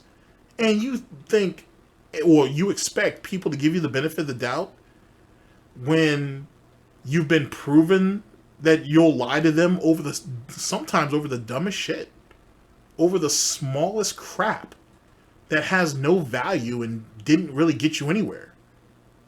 If you really go back and listen to some of DSP's lies over the last couple years, he's lost far more than anything he could have gained by doing it.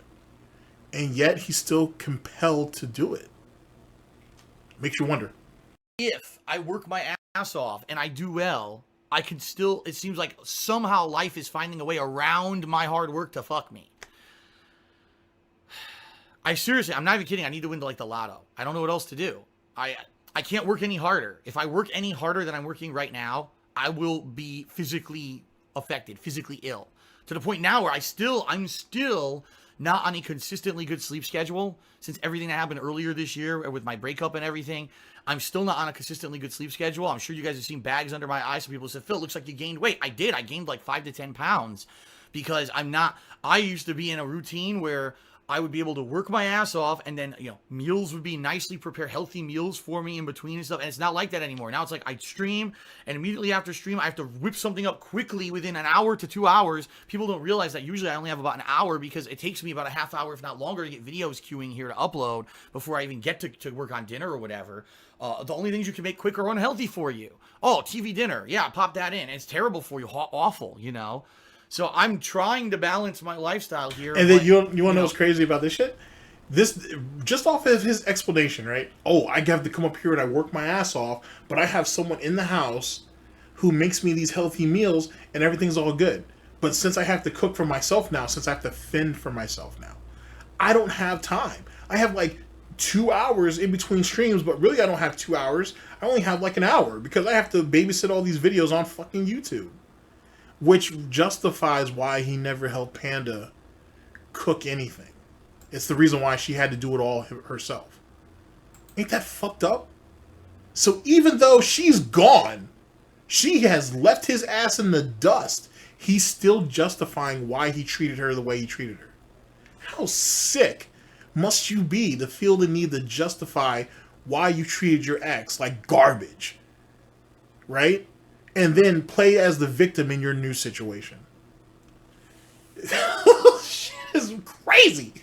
My eyes, people said, Phil, it looks like you gained weight. I did. I gained like 5 to 10 pounds because I used to be in a routine where I would be able to work my ass off, and then, meals would be nicely prepared, healthy meals for me in between and stuff. And it's not like that anymore. Now it's like I stream, and immediately after stream, I have to whip something up quickly within an hour to 2 hours. People don't realize that usually I only have about an hour because it takes me about a half hour, if not longer, to get videos queuing here to upload before I even get to work on dinner or whatever.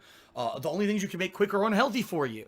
Oh, TV dinner. Yeah, pop that in. It's terrible for you. Awful, So I'm trying to balance my lifestyle here, but it's tough. It really has. I cannot work any harder, work longer as one person. I can't do it. I'm now to my physical limits where I know I can't. I'm to the point where eat a dick. You saw how. Isn't this the same guy who tells you, "Oh, I'm not like those other successful YouTube channels that have a team of people behind them to do everything. It's just me. I'm a one-man show. I'm a one-man band." And that's why, you guys appreciate what I do, and that's why people contribute to me, because it is just me. I'm all on my own, and I'm still making it. I'm still successful. But now he's sitting here using that same trope as a negative on why I can't do more, because I am all by myself.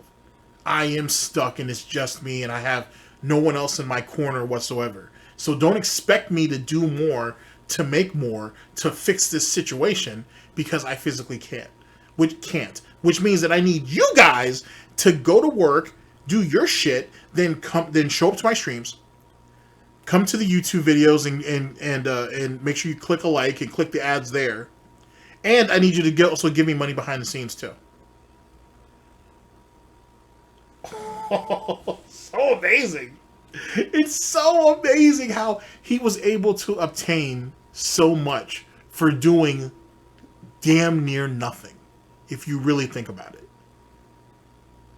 He did damn near nothing and made a lot from it. And which makes sense on why people like Wings of Redemption and Review Tech USA are envious of what he makes. Because they even see how little he does and has done. They may go ahead and try to talk it up or spruce it up and try to make it all nice. Like, oh, Phil's been around for a long time, or he's great at fucking what do they call it? Dead Soul games and all that other bullshit, yada, yada, yada. But truth be told, he barely did jack shit. John and Howard were right in 2015 where they said it's amazing how far he was able to go doing what he was doing. They were absolutely fucking right. Big ups to them. It was all summer with my throat and everything, and now finally I'm starting to get better because the weather turned. I can't go any harder. I don't know what else to do. Get a job, It's not that simple. Even right now, at this point, things that are coming together, it's not that simple. Even if I went and got another job, it's not going to help anything. All right. It's to the point where it's stuff that I can't control and I can't help. And I know people are going to hypothesize about probably 3 in particular things that this could definitely be. He's an idiot. Because like I said, back to what I've been saying, he completely and utterly telegraphed what it was. And I've thought about this over the years too. Because this is something that Tevin, Theo, and Argent, respectfully, have all said. Why would he quit? Or why would he get another job? Or why would he get a real job, if you will? Whatever you want to call it. Why would he get a job? He was making over $100,000 a year doing nothing. He's still making over $100,000 a year doing nothing. Why would he change that? Why would he interrupt his comfortable existence, if you want to even call it comfortable? It's definitely in existence because it's not living. Why would he interrupt that with an actual job? With someone barking in his face, because let's be honest, he's going to go into wherever he's going to go, entry level. So he's definitely going to be someone's bitch for a little while. Why would he interrupt what he has now to go and work for someone else in conditions that he's clearly not built for? Whether he's not physically capable of doing it, he's not smart enough to do it, and deal with that for 8 hours, 10 hours, 12 hours a day. When he can go ahead and sit on his ass in his piss-stained jammies and his daddy shirts, trying to make himself cosplaying like he's an adult while wearing jammies. That's hilarious. Anyway, while he can sit there and try to cosplay like he's an adult, he's a responsible, respectable adult with a business degree and plays video games all day. Why would he change? Why would he change against that? Now, don't be wrong. I'm someone who advocates that he's gonna have to get a job. He's gonna eventually have to go back into the workforce, completely unprepared, but he's gonna have to. But truth be told, if you're DARKSYDEPHIL, why would you? Why would you bring yourself down to the level of the peasants or the serfs that are his fan base and do what they do? Yeah, he would be able to sympathize and or empathize with them, but truth be told, he really wouldn't. Because his wife works, his wife is in customers, or she's in retail. She's in retail, basically. And look at how he puts her down, but then also uses her as a shield to try to defend his stance. That's it. Like, he's never going to go back to it. But this shit's not going to hold up. And he said something the other night. If I can find the clip, I'll send that with this to the editor so they can peep what I'm trying to say. But he says something the other night. It was in the unrecorded segment. Let me paraphrase. He basically said he would be, the only way he would stop doing this is if no one showed up. Which, truth be told, and I'm going to lean on some previous experience with Wings of Redemption, DSP is definitely afraid of waking up one day and no one showing up to his streams. No one watching the YouTube videos. That's literally what his fear is. The interesting aspect of that, though, is that if you look at the day stream, that shit's dying out. It's only eclipsing the night streams by maybe 50 viewers or so. It's getting into the low 400s. I've seen it in the 3s. I've seen him be, after the pre-stream podcast or the Bottom Bitch podcast, I've literally seen him have 296 and 297. I've seen the restreamers have far more numbers than him during the day. Everybody beats him in the night streams. It's bad. The day streams are dying out. You have videos up there on his channel on DSP Gaming that not even touching 1,000. Some of them aren't even touching 800. And they've been up for a few days. Shit's getting ugly out here. Whereas back in 2017, the average video would get a couple of thousand views in a day. So he's fallen quite a bit in damn near almost 6 years. Something to think about. Exactly. what it is. And you won't find any information about it either, because I never publicly talked about any of this stuff before, by the way. So you won't find anything about it. It's stuff that I've basically kept on the down low. And I really wish I could tell you everything, but I can't. I know it would be the bad choice to do that, okay? I really am not asking anything extra from any of you at this point. I can't. I just wanted to let you know what's going on with me and let you know I'm going to try my damnedest to stay positive, to put out positive content for you on a daily basis. It's all I can do. I have to. At this point, I can't stop and just give up. I have to keep going. But it's looking like if things are going the way that they're going, I don't see how I could stay in this house. I'm going to need to sell the house to take care of things, and that's not good. I mean, I worked my ass off to get here. I put myself in a ton of debt to get here, and it's because of all the fucking people who've done nasty shit to me that I'm in the situation that I'm in right now. And that's not even true. The state and business occupation tax had nothing to do with your detractors, trolls, haters, and critics. And the fact that you sat there and forego paying your federal tax to go ahead and clear out the state and business occupation tax, then you had to go on multiple payment plans for the federal, which he's still in now, is crazy. Because he could have just as easily worked out a payment plan with the state of Washington for the state and business occupation tax. He could have done that. I mean, he has to pay them each and every month anyway, or whatever, or each quarter, however that works. So, you know what I'm saying? Like, he did himself no favors. He just he was robbing Peter and Paul. You know what I'm saying? And fucking everybody else. Essentially, he was robbing most of the dudes at the table to pay Jesus. Apparently, it still wasn't paying all of his tithes. Everybody was getting robbed, and no one was getting no IOUs. And now he's in even more trouble. If you really think about it, it's incredible. It's incredible. And this is why, for example, and I can only speak for myself, so I will. I love the lore. The lore is fantastic. The new shit is, the day-to-day shit is whatever, to be honest. I'm not saying that it's not useful. I'm not saying that's not interesting. It may be interesting in a couple years, but for sure. But it is what it is. It's entertainment. I get it. So I'm not mad at that. But the lore is fantastic when you view it from a hindsight standpoint. You know what I'm saying? And I'm talking about mainly like stuff on YouTube and Twitch. If you go into the deep lore, like I said, like the Dead Sea Scrolls do, you find some fascinating stuff that only reinforces why DARKSYDEPHIL is where he's at. But someone needs to do it. Excuse me. And it's very much appreciated. So big ups to them. But yeah, when you go back through some of these old videos, man, the wildest shit. Like he was narking on himself even back then. It's fascinating. It's so good, and that's why I like the Tevin Back in Time videos are fucking great, and so on and so forth, just to name a few. But the lore is great. The lore is fucking great, and whatnot. So, yeah, let's continue. Oh, and I am working on the top 10 worst moments of 2017. Going over it, I should say, and that'll be on the Fight Club channel once it's up. So that's a thing. Holy shit. And I gotta say, big ups to Agent Proper.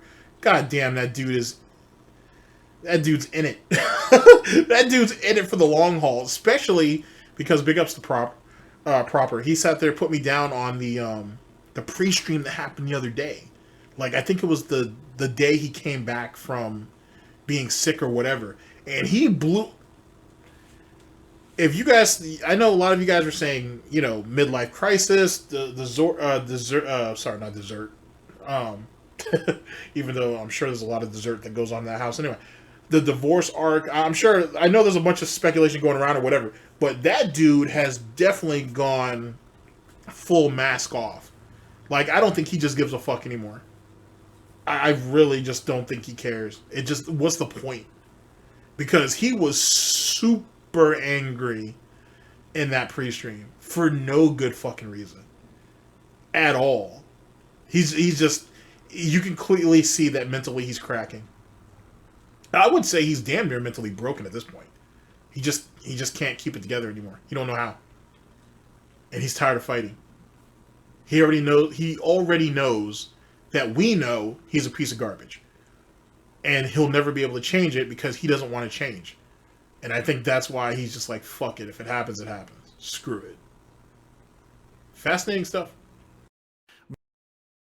Matter of fact, folks, the reason that I'm in a bad situation now, financially in particular, is because of people doing nasty shit to me. If I never got false copyright strikes against DSP Gaming and all that shit, the channel still would probably have been just maybe declined a little bit, but no way would it have dipped the way it looked.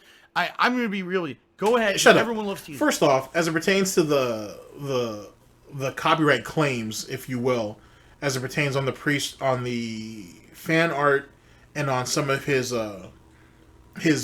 video roles that people made for him, so which is Be Awesome 1 and Jackie Chan.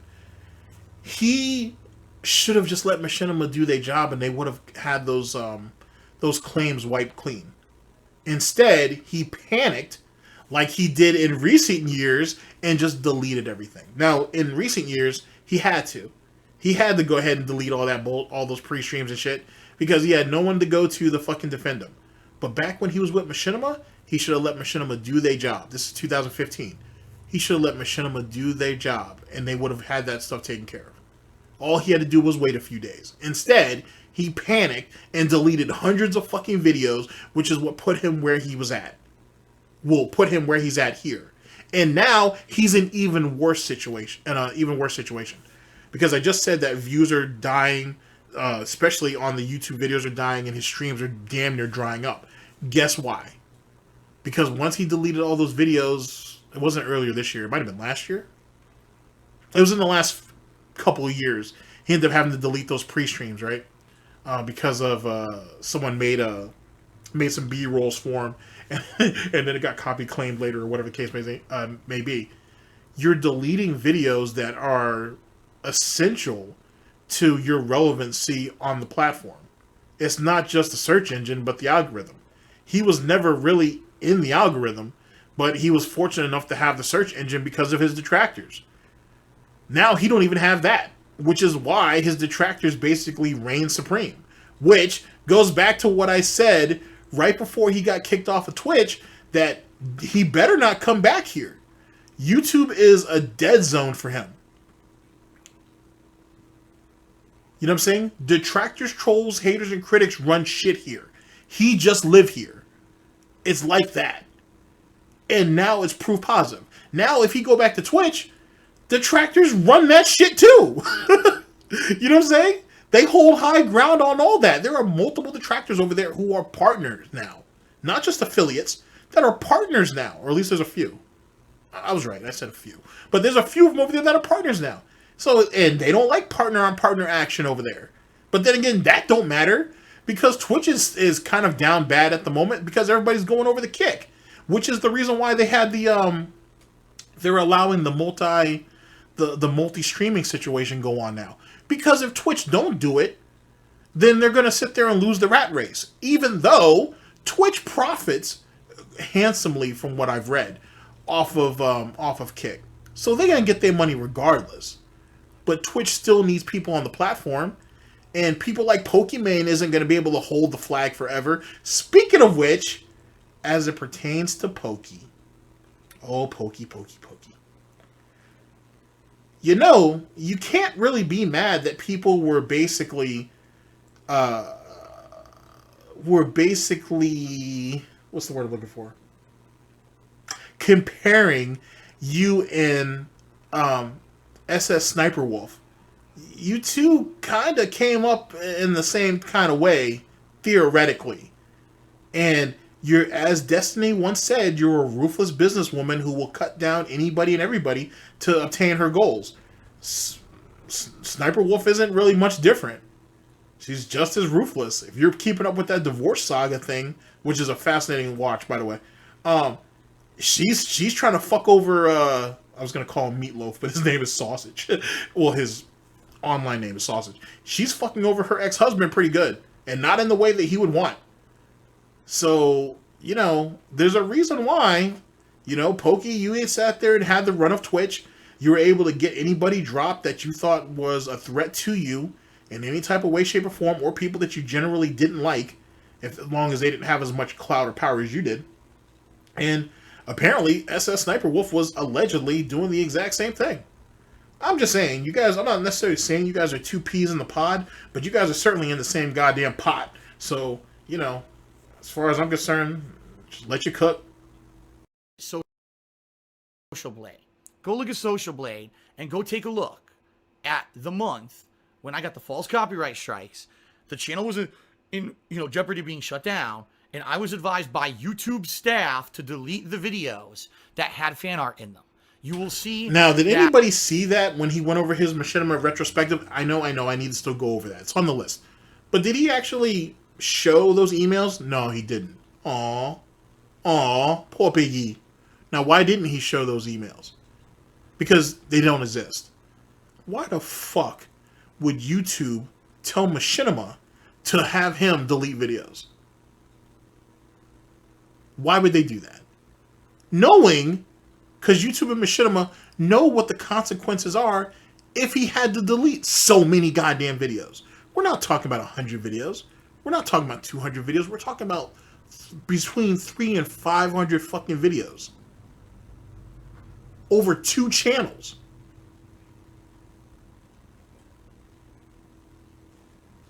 Make it make sense. My channel went like this because I had to delete those videos. It came back up the next month with positive views, but then it just went like this. Because I was from then on, I was out of YouTube search and YouTube algorithms and everything.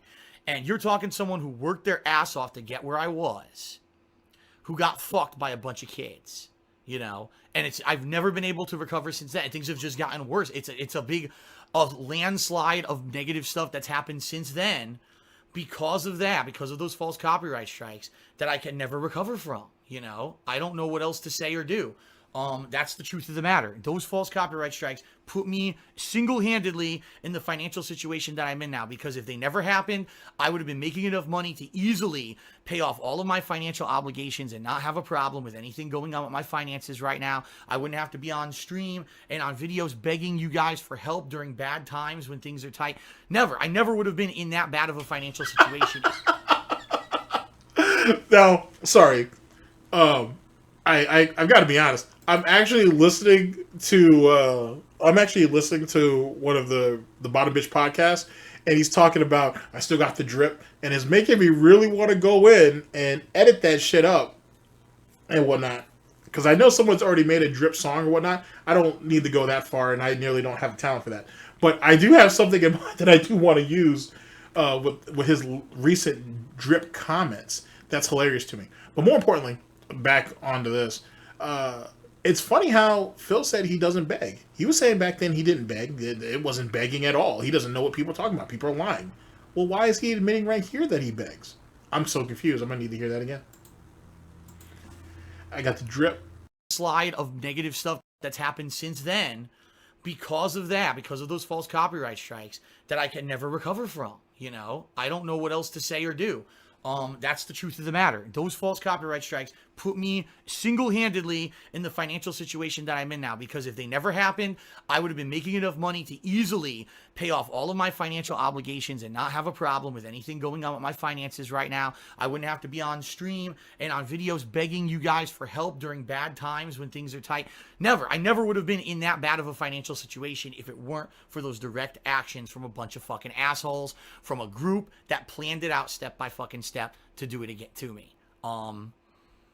And now I don't know if I will ever, at this point, especially with what I'm getting notice of today, I don't know if I'll ever get back to financially or healthy either. Because look at me, people notice I'm, like I said, gained weight. I'm not sleeping, and how can I get healthy when every time there's positive shit happening, something negative comes to fuck it all up again, right? How can I possibly?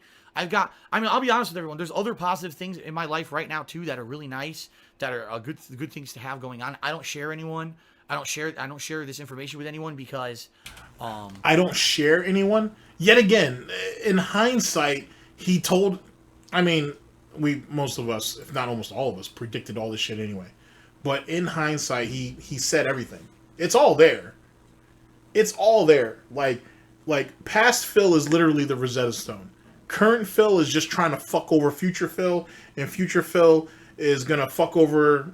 Well, future Phil will eventually become present Phil, and then he will fuck over his future self yet again. It's just a vicious fucking cycle. It's so good though.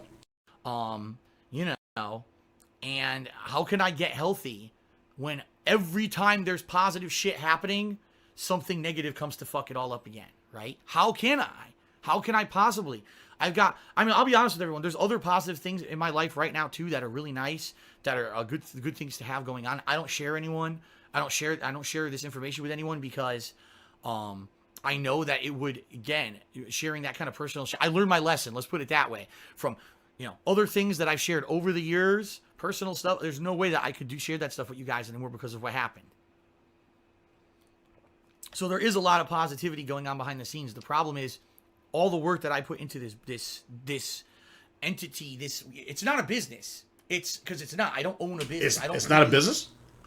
Oh, did I forget that this was in here too, or was this also part of my just master plan?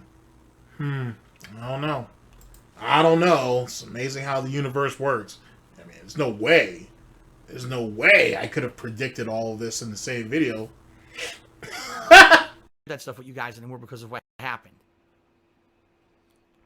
So there is a lot of positivity going on behind the scenes. The problem is all the work that I put into this entity. It's not a business. It's because it's not. I don't own a business. I don't legally own. And this, ladies and gentlemen, is why this video was made. I like the phantom hooves, by the way. This video was made just in case whoever allegedly was fucking him over behind the scenes, he could sit there and have a video to point out and say, this isn't a business. I don't understand what you're talking about. I don't owe state and business occupation tax because I don't run a business. That's the whole point of this whole fucking video. 19 minutes into this bitch. I mean, well, you're not. I mean, I'm 19 minutes into the actual video, so, so there's still 7 more minutes to go. But, this is what this whole video was about. Just like in his recent begging video or emergency video where I'm sick, everything's bad, I'm down bad in the worst possible way, yada, yada, yada. And then in the last 4 or 5 minutes, I could really use some support. I can really use some contributions and so on and so forth. He's always done it this way. Feed you the drama, feed you the bullshit, and then he reveals towards the end what the real problem is. See, DSP does not change. He's always been this way. Stuff. There's no way that I could share that stuff with you guys anymore because of what happened. So there is a lot of positivity going on behind the scenes. The problem is all the work that I put into this entity. It's not a business. It's because it's not. I don't own a business. I don't legally own a business anywhere. Being self-employed, this self-employment legacy of me having a YouTube channel that people go to watch this certain style of gameplay every day, and now to have a Twitch channel that people come to every day for a positive experience and see me have fun or rage or whatever it might be at the latest game, and to have this cool interaction with me every single day on stream. I love it, and it's that stuff's positive, and there's other stuff that's positive behind the scenes, but the fact that I might lose my fucking house over something that I have nothing whatsoever control over or to do with, that's the worst feeling. Because there's things in my career, I guess that's what you could call it. It wasn't a business, it was a career. In my career, you could say, well, Phil, you fucked up here, and you fucked up here, and you fucked up here, and that's what, you said this, and that pissed off people, and this person you banned, and that person became a sociopath who stalked you, and that's why they did those nasty things to you. When you get in a situation when you did definitively nothing wrong, and I could still be fucked and lose this house, that's when it's like... That, ladies and gentlemen, is the definition of fucking around and finding out. And that right there is one of the real legacies, or one of the real aspects of DSP's legacy that people should take away. You can't just treat people like garbage on the internet and not expect some type of retribution. Some people will just let it go off to your troll community and just have fun laughing at the content they put out. But some people might actually take that shit into their own hands. And if they do, they may seem like, nobodies or fucking nothing to you, or, ne'er-do-wells or whatever other fucking term you want to use. But once that person gets some following, Once that person gets the juice, then all of a sudden shit happens. And DSP, for whatever reason, thought all those years back that, you know, he was in a position of power. He had his little 100,000 views on YouTube. No one could touch him. No one could fuck with him. You want to know who else thought that too once they got to 100,000 subs? Low Tier God. And look at what happened to him. And then, ironically enough, Low Tier God kind of fucked himself over because, well, of course he did. Low Tier God ended up losing his channel because he was sitting there. He was on his second channel streaming while he was trying to work out the problems with his original channel. That's the reason why he got fucked over. But for those of you who know that, you know that.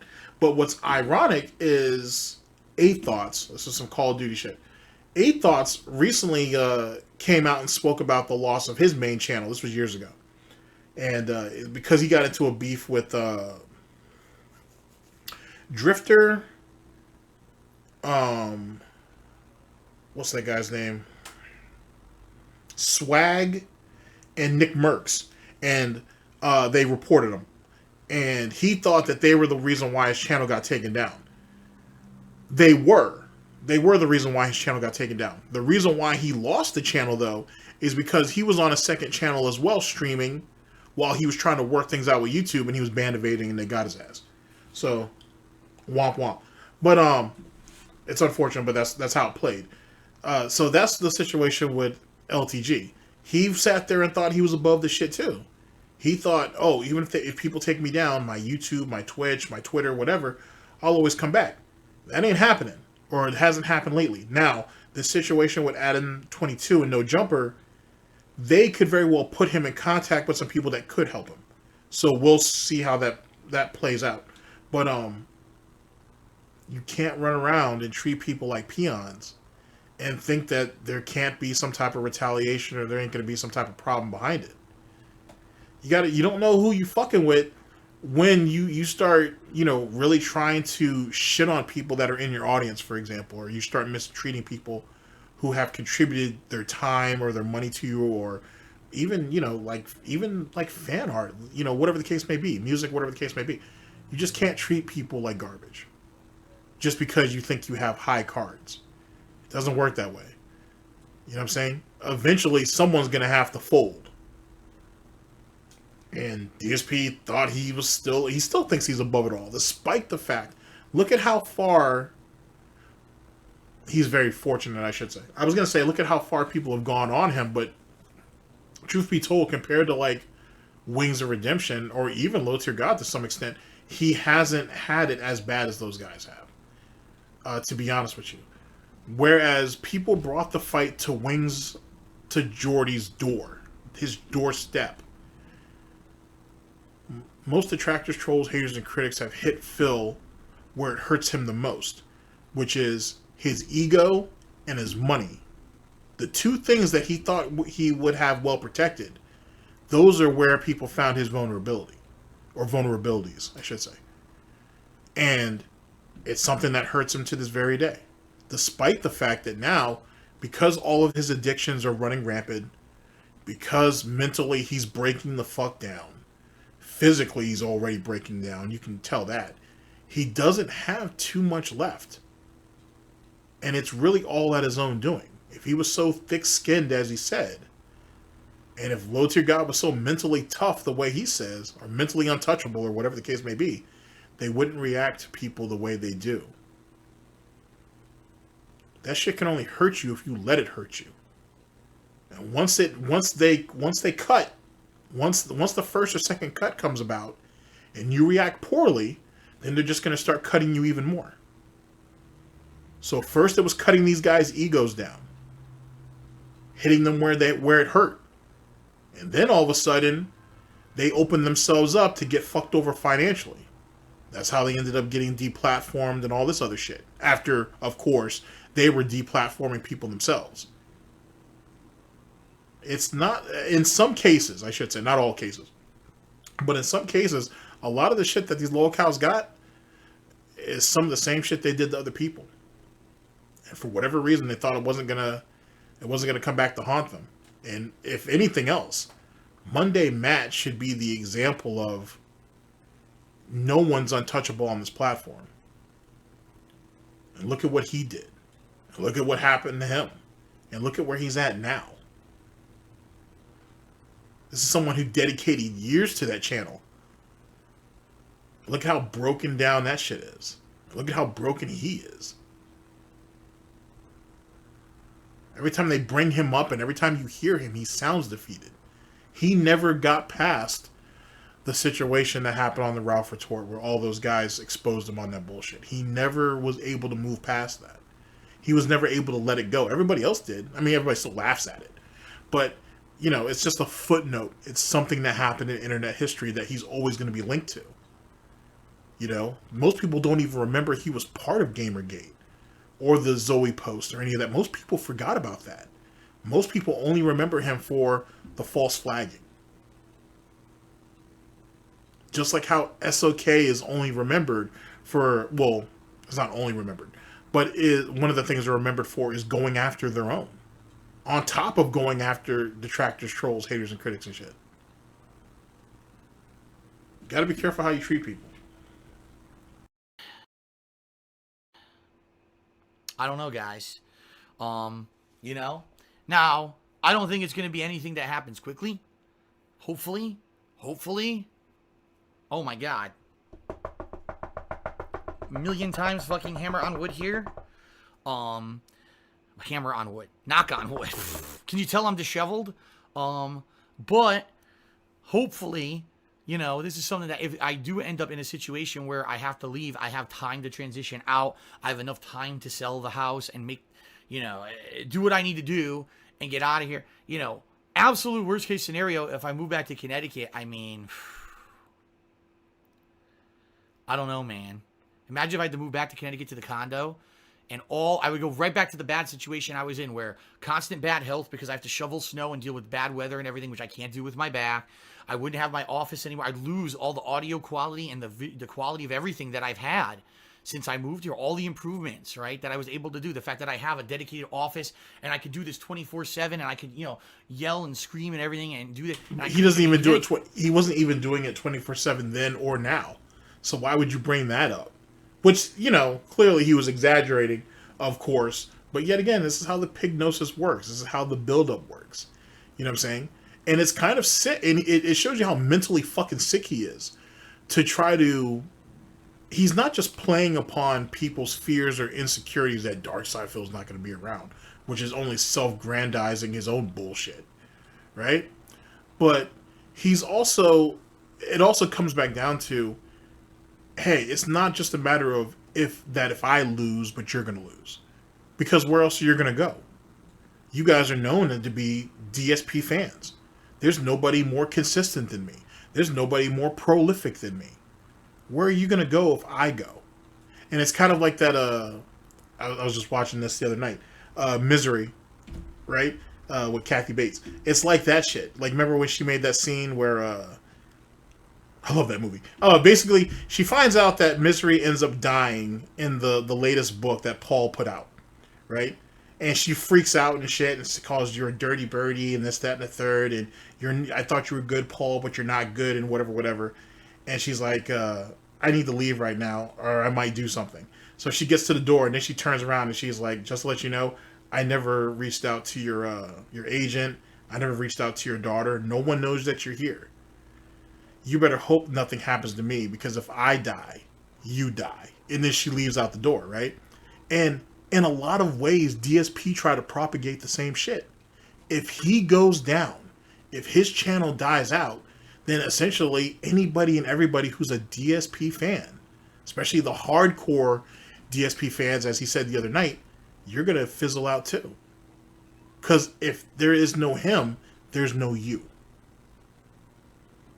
That's a disgusting thing to think of. Name one detractor, troll, hater, or critic who's ever said that, who's ever conceived that. I can't name one.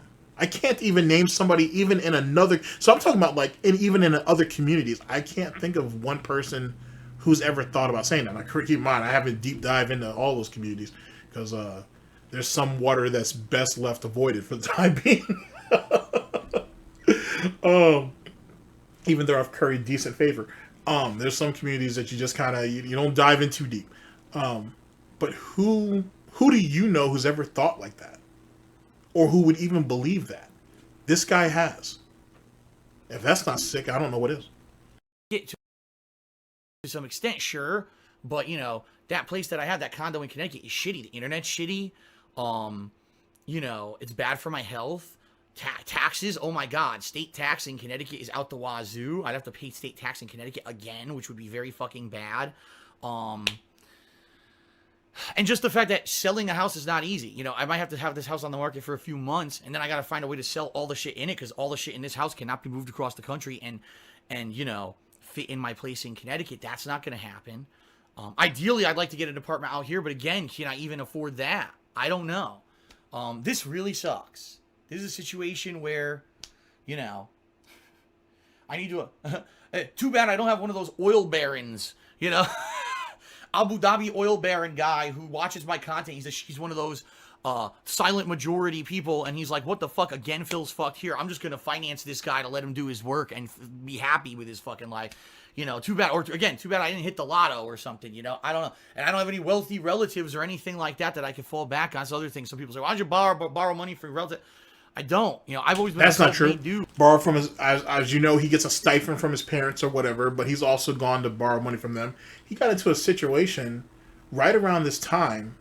He lied about it at the time, but he admitted years later that like an uncle or something, like his mother spoke to one of his uncles or some shit, or he spoke to an uncle or something like that, and they forked up like a bunch of money to him to help him out. Pretty sure it's for his taxes. So, you know, let's keep it a buck. You know what I'm saying? If he who knows who he's been bleeding in his family as of late. And when I mean as of late, I mean over the last few years. Who could say who has felt the cold touch of DARKSYDEPHIL's greedy hoof? We have no clue. But certainly someone has. You know, very rarely can I ever appeal to anyone for that kind of help in any way, shape, or form. There have been a few times when my parents have been able to help here or there, but they're not rich, you know? They're not. And, you know, it just gets to the point where, and again, get a job. If I got a job right now, it wouldn't help anything. That's the situation I'm in. So, I don't know, man, you know, and I don't like sharing this negative shit with you, but the fact that it affected me so negatively today, and I had to cancel the stream, and everyone's speculating what the hell happened. Well, truth be told, and this goes, and I'm kind of contradicting what I said earlier. If he did get himself a part-time job, it really doesn't. Yet again, as I said, there is no point in him doing that because he's never going to find something that's going to make him what he's making. But if you really look at the quote-unquote streaming schedule, he can drop one stream, right? Let's be honest, which he probably should. He should do just one stream during the day and fuck that night stream, because that night stream ain't shit. And he could literally work a shift either in the morning or at night, and just he doesn't edit, so you don't have to worry about that. Just cut the stream up and upload it the next day. There would be a 1 day stagger for his videos if he actually got himself a job, and he would probably make the exact same amount. Maybe not exactly. There'd probably be a dip of like 10 or 15%. But that's going to happen gradually. Well, it did. It did gradually happen anyway, so it doesn't really matter. But there is that. There is that argument that I think that should be put out there. Because truth be told, 2 streams a day is literally just a waste of his own goddamn time. There's no value in it. It's funny how DSP, as I said... Maybe it wasn't in this broadcast. Maybe it was another one. Something about him talking about things being special, and he wants to have ass pats because for every new thing that he does and everything he does that is new is considered special or meaningful or whatever the fuck. Truth be told, if you stream twice a day, there's nothing. I can literally pick and choose when I decide to watch your content, because theoretically I have 3 different avenues to do it.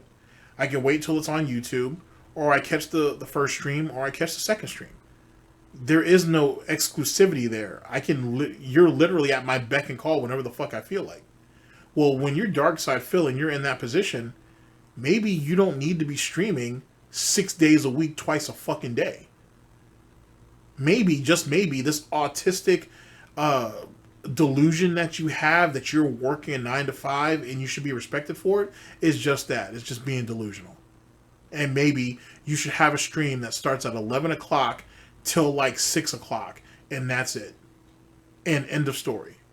But he doesn't do that because he needs to have the image that he does work a 9 to 5. And on top of that, the more time that's made available for him, it's the more time that he has to try to fill. No pun intended. And he's not going to edit videos. He's not even going to attempt that. And he can't waste all that time on WWE Champions. He's really going to go broke. And God forbid he's going to spend time with his family. So what is he going to do?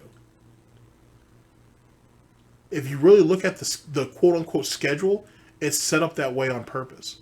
So all this bullshit about spending more time with his wife, this, that, and third, stupid. It's stupid. And the reason why it's stupid is because if he was getting more money, if people really decided to buck up and pay him more money, let's say he exceeded the $300 sub goal, or stream goal every day, why would he stop streaming? Or why would he stream less if he's guaranteed $300 a day? And then people call him out and say, hey, you're making more money now. Why don't you take that extra day off? Well, I can't, dude. I need the money to pay my bills, and I got to get all these new games, this, that, and the third. He'll just keep pushing the goalpost back. Oh, well, that's ironic, because isn't that what he accuses people like me doing? Of constantly pushing the goalpost back? But he would do the exact same thing to his audience. The exact same thing. And truth be told, if you think about the argument that was made the other day, when people were like, hey, if you did make enough money, would you consider taking an extra day off? I can't afford it. If people did come through and really, contributed or supported to the streams, well, maybe I could. But, like, who's to say if that could happen or couldn't? He's been off for 4 fucking days or 5 days, whatever. That's 4 days. He was off for 4 days, supposedly sick. I do believe he was sick, by the way. I don't think he was as sick as he said. You don't have COVID. But I do believe he's sick. Even though there has been a lot of COVID cases on the rise, as well as the flu. So, I don't think he had either one. I just think he had a really fucking bad head cold plus allergies. He's just being a bitch. So, he'll get over it. But he wants to run around and cosplay like he has COVID. It's fucking crazy. But he can go back and use that as the example. Hey, I was sick for 4 days.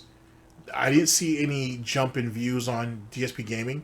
I didn't see any super thanks being put to the video, or I didn't see any additional tips going to my PayPal. So, you guys are saying take the extra day off, but I really can't afford to because people won't contribute if I'm not here.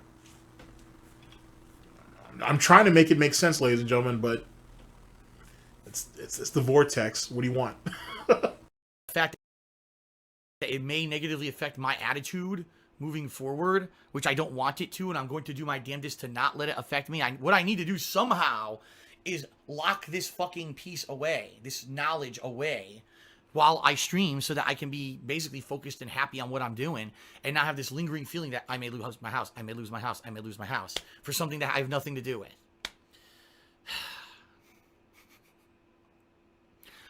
Alright, folks, I don't really know what else to say in this video. I'm sorry that I can't share more information. Like I said, I just know it would be spun even worse against me in a way. But thank you for your overwhelming support that I've received over the years. I don't even know what else to say or do. I just want to let you know that's what's going on. I will do my damnedest, alright, to put out good content for you moving forward. And we'll see what happens. If and when I can share more details on this negative thing that's going on with me, I will try. I cannot right now. When I get more information, maybe I'll be able to. But right now, and again, there may be a situation where maybe I won't be able to work as much and stuff moving forward. We'll see. I can't definitively tell you everything. It's because the thing for me that's killing me, I've always been transparent. I've always been the guy that's been able to come out and kind of tell you almost everything. And when I have situations where I can't, that's what gets me. That's actually not the case. Whether you call it, Medicare pointed this out years ago, where he said that as it pertains to Spooky, he was talking about Spoonie and not Spooky, Spoonie. He was talking about Spoonie 1, and he was saying that the difference between Spoonie and like someone like a DARKSYDEPHIL is DARKSYDEPHIL talks to people. He tells people what's going on. That's partially true. DSP will DSP will definitely talk to you. You know what I'm saying? Because he'll talk himself in circles, myself included. But he'll talk himself into circles, but he doesn't tell you a whole lot of nothing. He's just kind of talking the talk. In this situation, he can't come out and say what it is outright because he knows, or he at least suspects, that people would be able to go back and actually verify it. And that's what he was worried about. Amongst how was he going to spin the story to make it profitable? On top of the fact that he was plotting to try to get Kat to leave Michigan and come to Washington State. So he was literally juggling a bunch of bullshit, and he just couldn't figure out how to make it work. You know what I'm saying? We owe this money in taxes. We're trying to get Catherine over here. He needs to try to keep the detractors, trolls, and the detractors, trolls, haters, and critics at bay, because SOK fell, but not everybody else fell with it. So, you know, this fucking idiot was literally, he was putting a bunch of mental weight on himself that didn't need to happen.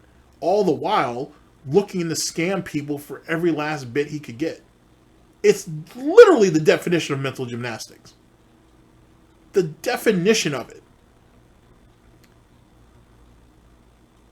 And he doesn't have the energy or the mental dexterity to do it anymore. He just doesn't have it. He's burnt out. Okay, so again, nothing to do with YouTube, nothing to do with Twitch. Don't worry, all the things, nothing's in jeopardy. Everything's good. It's just a point where I know and he oversells everything, because he's sitting here saying, you know, I may lose my house, and he's like, hey, I want to thank you guys for all the support over the years. Which, what does that sound like to you? It sounds like, oh no, Phil might actually go away. What do we do? He always does that. He's always done that. The whole end of the world, sky falling. That's the reason why he uses that as an example, because he knows it's something that he himself has used. It's a terrible manipulation tactic, because when he comes back from the brink, then he can, literally, when he comes back from the brink, when he's pulled out of the abyss, when he's able to crawl himself onto the mainland, if you will, he can say, we did it together. And it gives people a false sense of accomplishment in a lot of ways. But then it also feeds into his bullshit hero complex that despite everything bad that happened, I'm still here. And it's fucking sickening, because it makes you think, if he actually put all that time and effort into actually putting out good content, maybe, just maybe, he could actually succeed. But truth be told, he's not built for success, because he doesn't want to put the work in for it.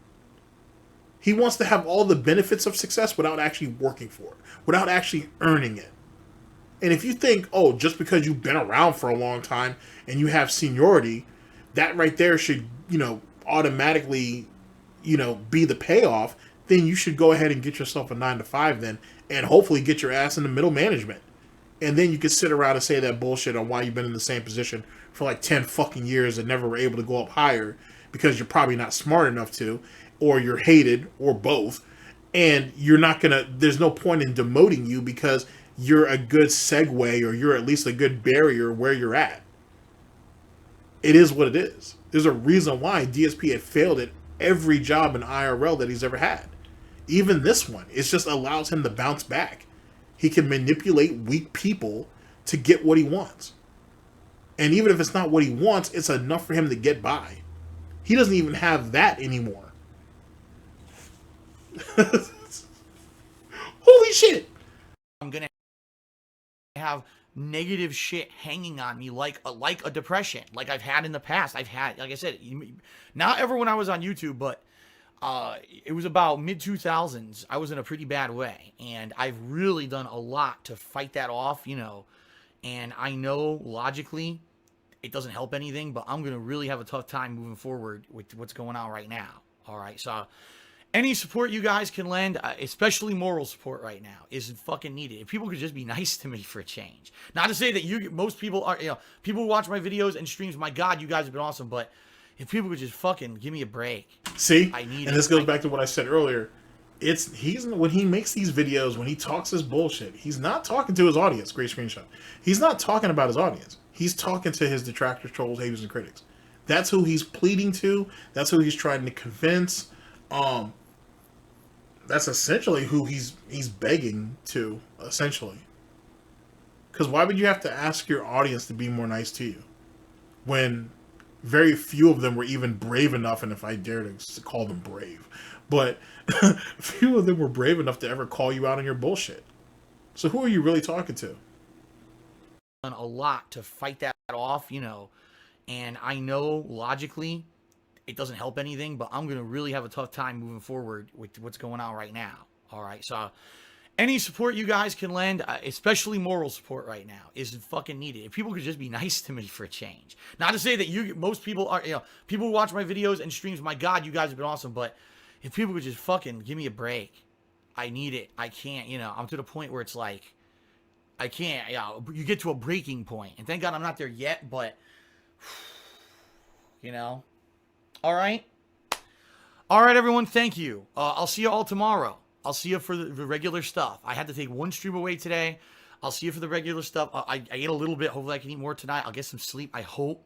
If not, maybe I'll take a sleeping pill to knock myself out. And then tomorrow we're back, you know, we're back full force and see what happens. Go from there. All right, folks? All right. Oh, yeah. I almost forgot about that. Our boy here, and this goes back to what I said recently about the pill popping. People forget that this guy was taking medication to fight off hangovers. He was popping pills to sleep, as well as whatever the other shit he was messing with. So keep in mind, the addiction runs deeper than most of us are willing to give credit for. I ate a little bit. Hopefully I can eat more tonight. I'll get some sleep, I hope. If not, maybe I'll take a sleeping pill to knock myself out. And then tomorrow we're back, you know, we're back full force and see what happens. Go from there. All right, folks? All right. Thank you. And again, sorry I can't share full details on what's going on. When I can, I will. But for now, just thank you for your support. Peace out, everybody. And then I just thought about something. And then this idiot has the nerve to sit there and say, I would hope people would just give me a break. I wish they would just give me a break. While he was actively behind the scenes trying to take down detractor channels and detractor videos. Imagine that. All right, ladies and gentlemen. Give me a second to clean up. We can reconvene for final thoughts, and then I will see you later on the week. Hopefully. Hopefully. Let's see here. What we can go with. I got the drip. Let's go with this one. See you guys in a second.